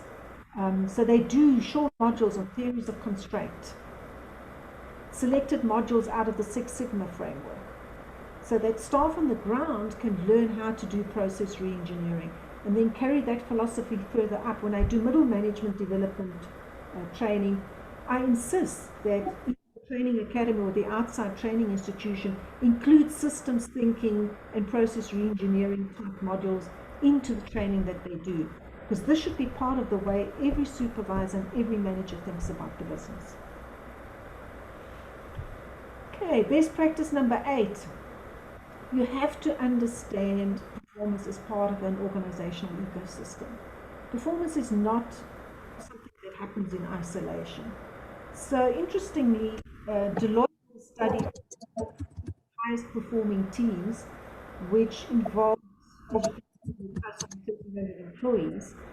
And the 3 items that correlated best with high performance for the team, and they'd done a very extensive study with hundreds of items, were the following. My co-workers are committed to doing quality work.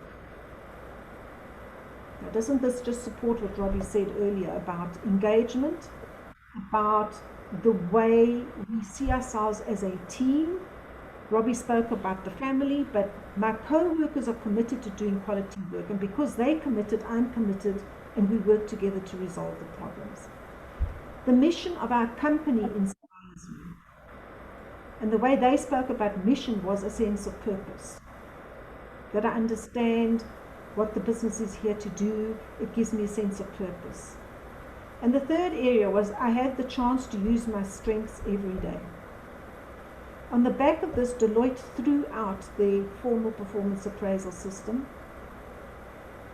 and started using a system called Strengths Finder so that people could go through an assessment to find out what their strengths really were, and they started redesigning teams and roles around the strengths that people have to make sure that teams were balanced, that you have different strengths in the team so the team overall can perform optimally, but also so that people work to their strengths every day.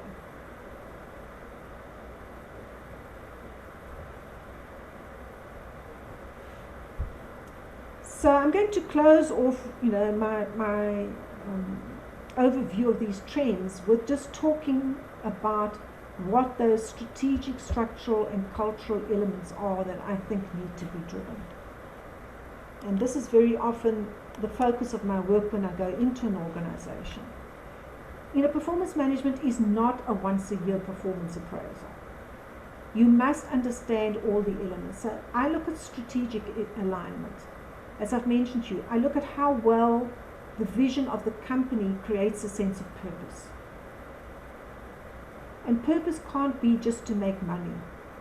It needs to be about what is this business here to do. The strategy is often very complex. I think of the board of Polymetal, in which I'm sitting now. They operate a big mining company, and we had a strategy session with the board, and trying to translate all of that into simple business drivers that the rest of the business can understand and relate to takes skill. It's an art. But you need to translate it into strategic drivers that are well communicated. Focus on getting your management team to understand those drivers the same way. Even if you get some assistance in putting together a communication pack so that they can communicate the strategic drivers in a consistent fashion. Does each manager understand the value drivers and value destroyers in his part of the business? I've worked with CEOs who would go down to the various operations and ask key questions, both about the lagging indicators in a business. So let me give you a simple example out of a mining environment, which is the environment I was last in, although I have worked for Standard Bank, for Medcare Hospital Group, and a number of other businesses. In mining, safety is a big, big factor. But there are leading indicators and there are lagging indicators. The lagging indicators are how many accidents have you had, how many people have you injured, how many people have you killed. They're lagging because it's already happened. You can't change that outcome. It's already happened. The leading indicators, however, were behavioral indicators, the number of engineering fixes that we were doing, and the amount of time and the way that management responded to accidents. So we found when an accident happened, if senior management went to the mine and went underground and spent time with the teams on the ground discussing the mechanisms and the mechanics of how that accident had happened, the more the senior management in a mine did that, the less accidents we had. Why? Simply because you have formal culture and formal values, but sometimes you have unwritten ground rules. Unwritten ground rules are what happens in the business when the top boss isn't looking. So what we found, unfortunately, and I say unfortunately because it certainly wasn't something that the top leadership wanted, there were parts of the business where the incentive scheme which rewarded production was driving unintended consequences. So you would have shift bosses say, yeah, I know that top leadership says safety is important, but you know what, if you want to make our bonuses, let's just do this, let's just do that, taking shortcuts and putting people's lives at risk. So what are the unwritten ground rules that are happening on the ground that are driving unintended consequences? Each manager must understand the value drivers and the value destroyers in his part of the business, and then look very closely not only at your performance management system, how you're setting your KPIs, but how you're rewarding behavior. Your remuneration design must be well aligned to those strategic drivers and not drive unintended consequences. Okay, let's take the second element, structural alignment. There are going to be structural elements to performance management. So you must be clear on the operating model of the company.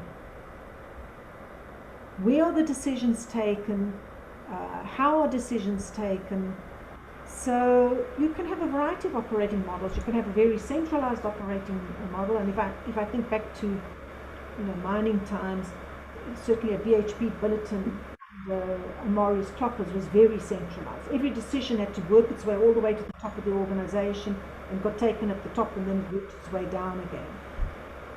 The new trend is to have much more decentralized decision making, but to be very clear on two. Number one, what are those things that are non-negotiable? So if this is safety, if this is a food business and it's food safety and food quality, what are the standards we're setting very clearly at the center that are non-negotiable? And then very clear on the levels of accountability that we're driving down and the decisions that we are allowing to be taken on the ground closer to where the action is happening. So just a little bit of thought given to how your operating model is working and what decisions and principles and standards need to be set centrally and how decisions get delegated down and to what level as close as possible to the action. There should be clear accountability for deliverables, and all your organizational systems need to support that. Then the cultural alignment, and here I kind of feel that, Robbie said so much about this, it's almost, superfluous for me to continue, but let me just perhaps cover the key points. The company value should be well communicated, and I agree with Robbie, this is not about a poster that's been printed with the values that's stuck up on the wall. It's about how we live in those values. I would run not only employee climate surveys regularly.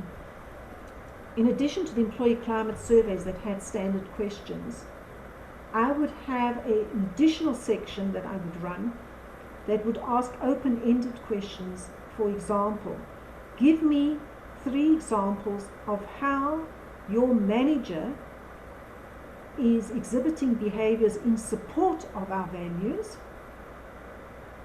And I would ask the opposite questions. Please give me examples of where you see behaviors in the business that are not in support of our values. And you know something? That told me far more about what the unwritten ground rules of the business were and where I needed to intervene to actually get behaviors aligned to the values. But in closing, I just want to say that the performance will be enhanced or hindered by relative degrees of employee engagement. And just to be 100% clear, employee engagement is not employee happiness. It's much more specific. It comes down to 4 factors. They're emotional. Are they emotionally committed to your business? Do they feel valued? Do they feel part of, in Robbie's words, part of this family? The rational commitment. The rational commitment is they're committed because they rationally understand understand the benefit, the what's in it for me.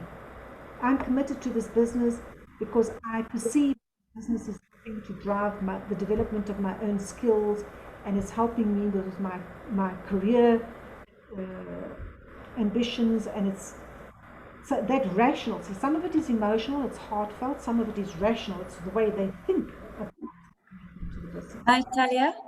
Yes.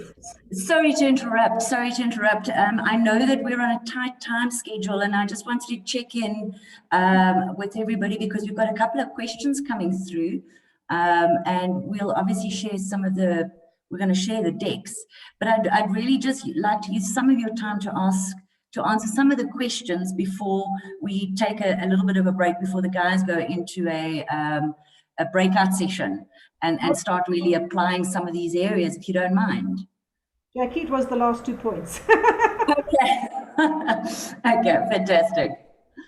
You know, how much are employees prepared to go the extra mile? And then the fourth area that can measure employee engagement is the intent to stay with the organization. So I'm going to close there and take questions. Fantastic. Sorry to interrupt you there. So, I mean, what's been very interesting is the frequency of the feedback, which is a big change from old performance management approaches. And I think there's a lot of questions from the teams coming through around how to actually manage these areas. One particular one is how to embed a healthy culture of a regular informal performance management, and that's from Trevor. And I think that's a big struggle for a lot of organizations because performance management is seen as this sort of nebulous system that exists outside of the organization. So any kind of feedback with regards to that particular question? Well, I think what's happening is that businesses are finding that setting annual goals is not working anymore. You know, so much is changing. The businesses are under such pressure that actually working in shorter cycles is proving more beneficial. But it's really, you know, if you can, in a sense, think about this more as a coaching conversation, it's that regular check-in. So even during COVID, when I was coaching several executives, I said, you can't just have normal business meetings where we talk about the operational challenges and what machinery broke down and what maintenance did to fix it and, you know, et cetera, et cetera. You've got to have discussions with your staff, even if that is a quick check-in that literally takes 10 or 15 minutes, just to say, okay, for the last 2 weeks or the last month, this was what you were meant to have covered. What progress did you make? Okay, what difficulties have you had? Right, try doing this differently. How else can I help? What have you got planned for the next 2 weeks? What have you got planned for the next 2 months? Fantastic. Getting into that habit starts, number one, you know, addressing problems much sooner instead of waiting for 6 month or annual appraisal, by which stage it's far too late. You know, I mean, waiting for the annual appraisal, the year's over anyway. But it is literally about helping people with basic coaching skills. And I've often found that literally a 1 or 2 hour little training session on how to do coaching gives people just those basic skills on how to engage with staff, where it's not just instruction giving and telling them, you know, go do this, but more trying to engage in this dialogue of, where are you experiencing difficulties? Have you thought of this? Have you thought of that? What else have you tried? That kind of a discussion, which helps people to think for themselves how to solve problems. Absolutely, and I think it also feeds into what Robbie was saying, and you touched on quite a lot in your engagement, is actually knowing your people and being able to provide that feedback as well, which assumes you know them. Another interesting question, Safa actually came asking a question around, just to elaborate a little bit more on what is meant by discretionary effort under employee engagement.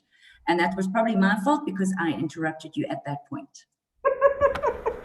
Okay, maybe I should have sent you the slides ahead of time. You would have seen that.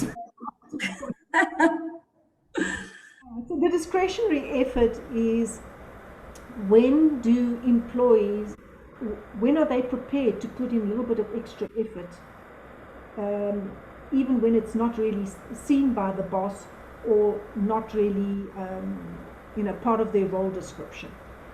So, for example, when I was at Netcare, which is our hospital group, we focused a lot on the engagement of the nurses, because the nurses, years ago, nursing used to be a very honorable profession, and it was held in high respect.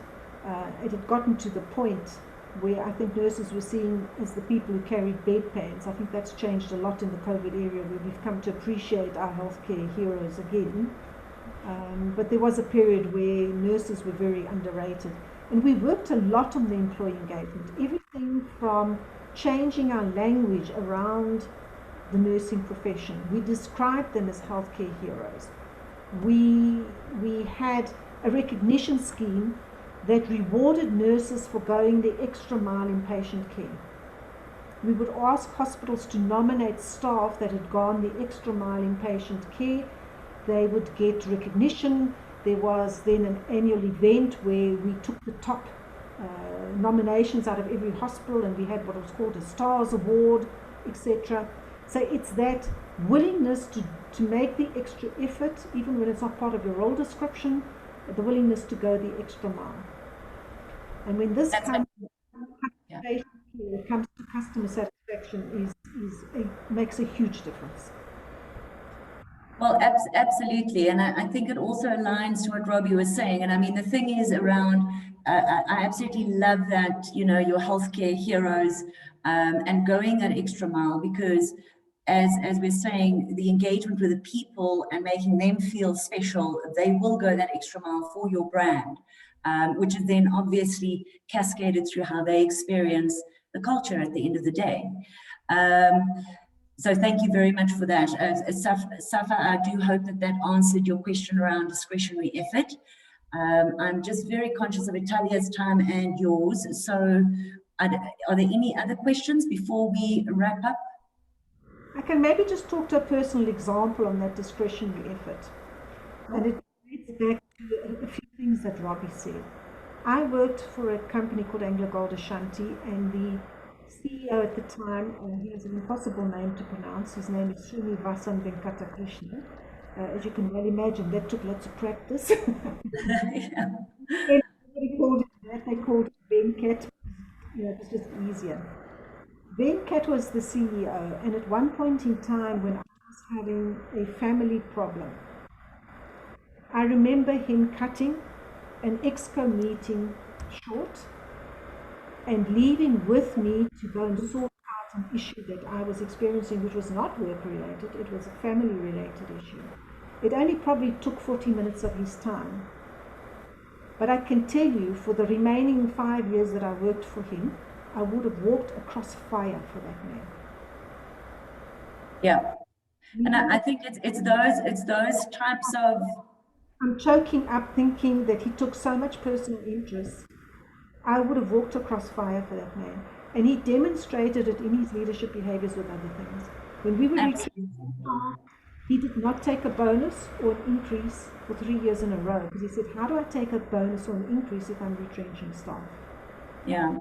And I think it comes back to what Robbie was saying around living it and showing up, and putting your money where your mouths are.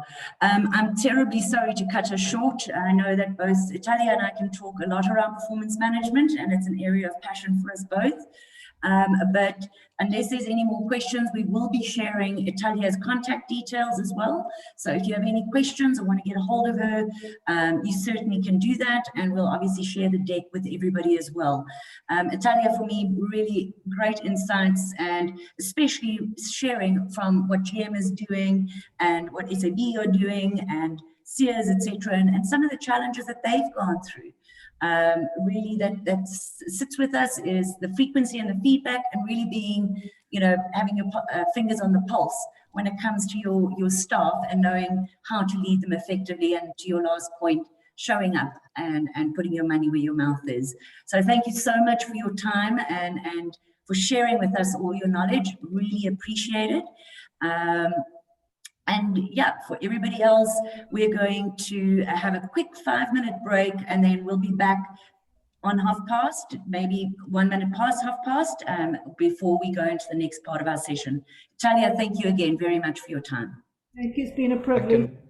Thank you so Thank much, you very Italia, much. and thank you, Jackie. Also, maybe just before we sign off for 5 minutes, I would just like to encourage everyone to stay on for the breakout sessions. You all know that that's the value that we have in EO, in particular with the broad base that we have across the MEPA region.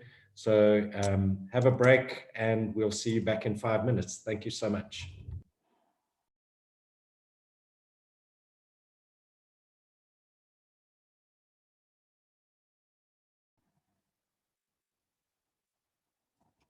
Oh, we're the first one back.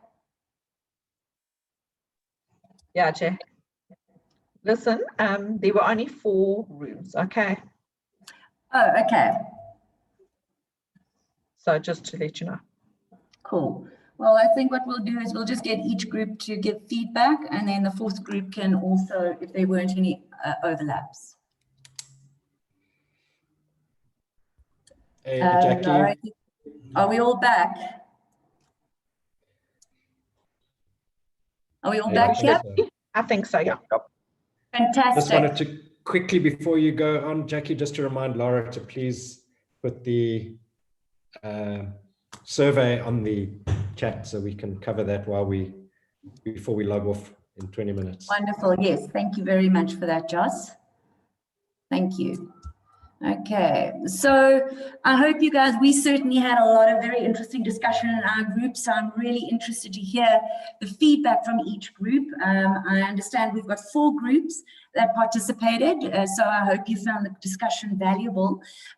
Maybe let's start with, let's do it simply and not complicated.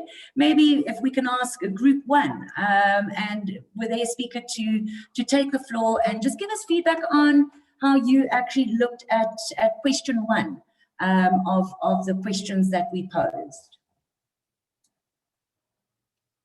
Now we got group 1. Who's the speaker for group 1? How do we know who was group 1? Yeah, I was going to ask the same thing. Oh, okay. Sorry, it said to me. Okay, so group 1 was Avesh, Brendan, Graham, Gavin, at least Julie, and Farine. Okay, I'm the speaker. Thanks. So I'm sorry, I can't do the first one all by itself. So do you mind if I just do the summary? Absolutely Okay. perfect. Thank you. Okay, so on an overall, one of the themes that came up was around tough conversations and how to have them in the organization, just generically around whether it's, implementing new systems or standards or performance management, and where the values aren't being upheld. And, someone else added in there the value of coaching and teaching and implementing coaching throughout the organization, particularly to managers, could really help to support this challenge. The other theme that came through was around time-based work and working really hard and the impact that's had, and recalibrating that for the new year, and how to kind of go back to being off-site and just working consistently and being available consistently and recalibrating. And we spoke a bit about profit and integrity versus profit, and how do we look at incentivizing more in a more balanced way, where we are driving incentives for living the values and driving the cultures of the organization, the intrinsic motivators versus the extrinsic financial motivators. And around that, there was a lovely thing around culture and driving culture, and when you do that, how do you incentivize high performance, which was fantastic, because it was saying, 100%, you're doing well, we're going to incentivize you, but what when you are that absolute amazing hyper achiever as such, and how do we really incentivize that? Yeah, that's kind of the fastest summary I could do. Fantastic. I really love that hyper performance. It's fantastic. So I'm sure that we're going to have some discussion afterwards. So Prin, thank you so much for the summary. Really great things coming around there. I think a lot of value, especially around the coaching and yeah, a lot of people feeling the pain around having time-based work and always being available. So an interesting challenge for business owners. Fantastic. Thank you very much, Prin.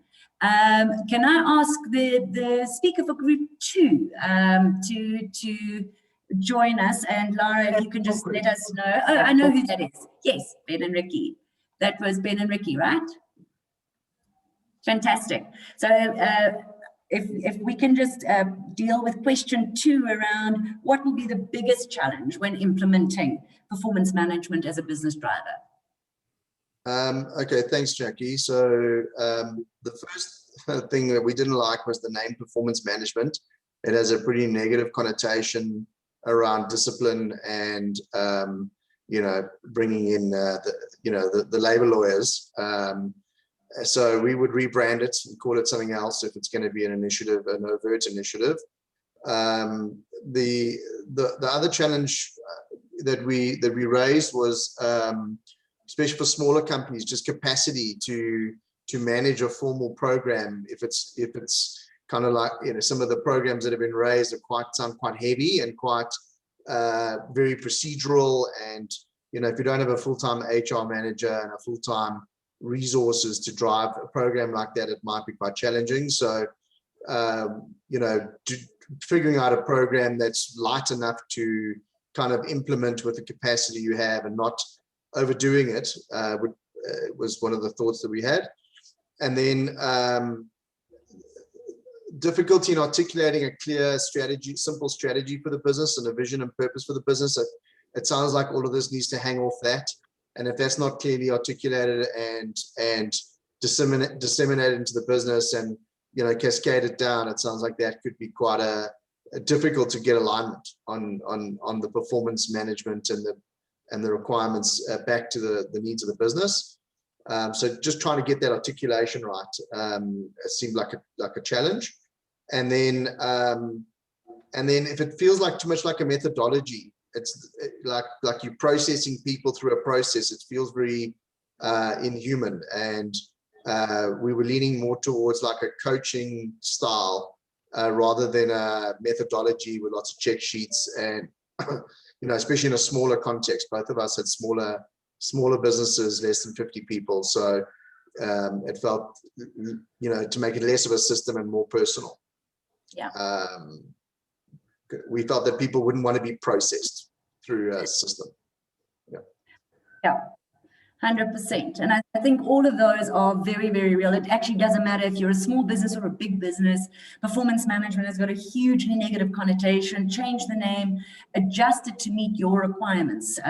Don't be mechanical around it. And absolutely, the coaching, I was mentioning as well to both Ricky and Ben, there's a new methodology, or not a methodology really, so sorry, you just said you don't want a methodology, but a new approach in business called Player Coach, which is fantastic in terms of driving that culture of involvement and making it more personal and not so mechanistic. So thank you very much, Ricky. Fantastic. So moving on to team 3, Lara, if you could just share with us who that would be to deal with. Josh. And I'm volunteering Sean to take the lead there.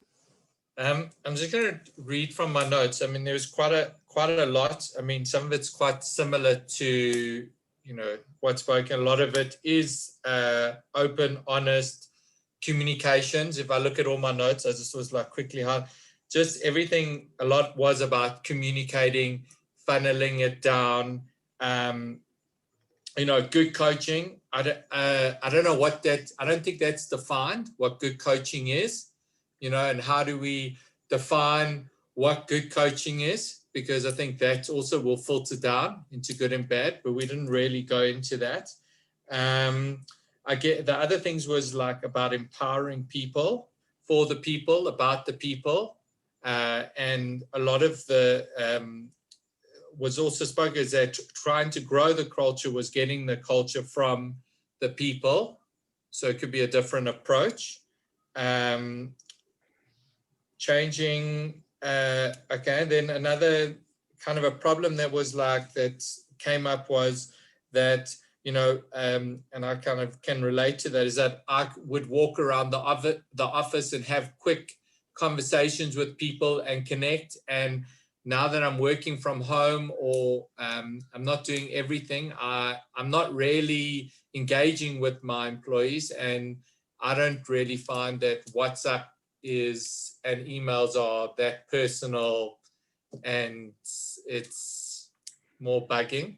But that's my own personal. So, you know, how do we change those good, quick conversations and connections? And then I guess other things, delegating came up, that self-control as the owner and letting go. Also changing from yearly reviews to quarterly, and then linking it to living the values, which I think a lot of us were doing a more KPI style, tracking the goals, and once again, not once a year. And then I guess also bringing the overall goals for the company down to everyone, that it's not just high management. And then teams to make decisions and the rules. So how do we help the teams to actually, if we're letting go, how do we make them to make the right decisions? And I guess that's, you know, I guess if we can link them back to what our main goals and values and culture is, then I guess we can trust our teams to make the right decisions, and then let go as the owners or top management to make every decision that has to go to us. So I guess if those decisions are towards what the business strategy is, then we've done well. Absolutely. And then another thing that is that, well, now that we have opportunity for some of us with our business being a lot quieter than it ever used to be, is that we have more time to spend on our culture and more time to hire employees better instead of just winging it, because we desperately need people to fill spots. Yeah, fantastic. I mean, hell, I'd employ you to come and help me fix my HR department. You've covered almost everything there. So fantastic job. Really nicely done. And I mean, what really resonates here for me is very, very consistent feedback, regardless of the question that's come from all three groups before we move on to the fourth group, is really the simplification, the cascading, the trusting of your employees, communication, and absolute transparency, you know, with warts and all. So that seems to be consistent throughout all the groups. So Sean, thank you very much for being the speaker there last minute. And I just want to also ask for group 4, anything you would like to add on either question 1, 2, or 3, which has not already been mentioned, that you'd really like to discuss and that you think will be valuable to the rest of the team? Trevor's just quickly, I mean, a lot of it has been said already, but I think mostly to keep communicating more frequently, meetings, you know, with teams, to everyone, exactly, not just your, you know, to IC, but like to go far deeper and include the whole company, again, as a holistic organism, as, you know, Italia said, you know, like not in isolation, also explain how this team can impact, or it has an impact on the whole organization. I've written here something at the very end, but understanding personal goals of team members, actually, and trying to align them, those individual goals, to the company goals, you know, to get more buy-in. And I like this other thing I just wrote down is you own the job, as in job ownership. So if you're doing that job, you own it, you know, like just a nice way of actually, I mean, it says job ownership, but like to like slice it that way. Again, what does success look like yearly and then quarterly and then these monthly check-ins? I think that's kind of the take home just around everything there. And this, yeah, the player coach I also just like, again, took up there. So you can also be, this coaching mindset is, I think the barrier, the manager's default is always to give the answer. It's very painstaking to sit there and listen how people come to the answer in half an hour or more. and you just want to like throttle them and give the answer in 2 minutes, but like to perhaps be more patient, and in the end it will, the rewards will come, hopefully. And then the last one here is this consistency. We all have these like nice sessions today, then we like probably gung-ho and implement something, but then to consistently continue doing it, I think, is the biggest challenge. I can't agree with you more, Kola. So thank you so much for that input. Obviously, there will be some overlap, but the thing that you added very much speaking around was patience that hasn't come out before, which is probably one of the toughest things for us to do. We're all doers and we get involved, and yes, patience, absolutely. The consistency and holding each other accountable, something extra that the other teams maybe didn't get an opportunity to discuss. And I think, you've got a fantastic forum with EO where you're able to hold each other accountable to say, no, hang on, we did discuss success and what it could look like, and we did discuss this, and let's see how we can work this out together, which is fantastic. So thank you very, very much for that. Guys, we've only got about 3 minutes left of the session, and I don't know if you have any questions that you would like to ask or thoughts that you'd like to share. Otherwise, I'm going to wrap up for us.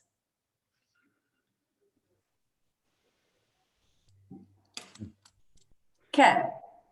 So just again, thank you so much from my side and from Mindcore's side and from Joss and everybody. It's just so fantastic. These sessions cannot happen without you and without your involvement. So really, really thank you very much.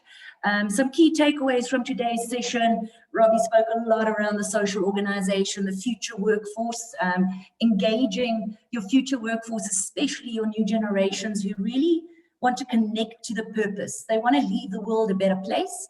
For them, it's not just about, working all hours and going home. It's really, and they will, as long as they connect to the purpose. So very strong message around purpose-driven organizations and values and culture, which really pulls in nicely from our discussion the last time.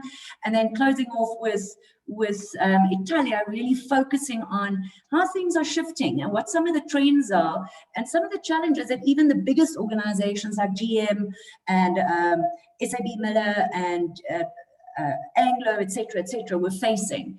And some lessons learned from a performance management point of view, and hopefully I'm going to hear from this team a new way to present performance management and to call it something else, because I also hate that bloody name. So it's really not very, very inspiring. So, but thank you so much again for your time. If you need anything, please let us know. We're going to share the deck with you. We've got amazing articles as well from PwC and Deloitte in terms of how organizations are shifting, which I'll also, Lara will share with you, and some key trends and quick tips. And if there's anything else, I'm sure we'll be able to get it through. But thank you again so much, and we'll see you next time. Thank you, everyone. So just on behalf of EO, a big thank you to Mindcore and in particular Jackie today for running today's session. A big thank you to our speakers, Italia, and to Robbie. And just to remind everyone, the next session will be in 2 weeks' time, same place, 17th of February, and the last session on the 3rd of March. And we'll be communicating the details around those, how to get your organization into the new world of working, as well as the last session, which will be around remuneration as well. But more details will follow. Thank you, everyone. Have a great day and rest of the week. Fantastic. Thank you, guys. Bye.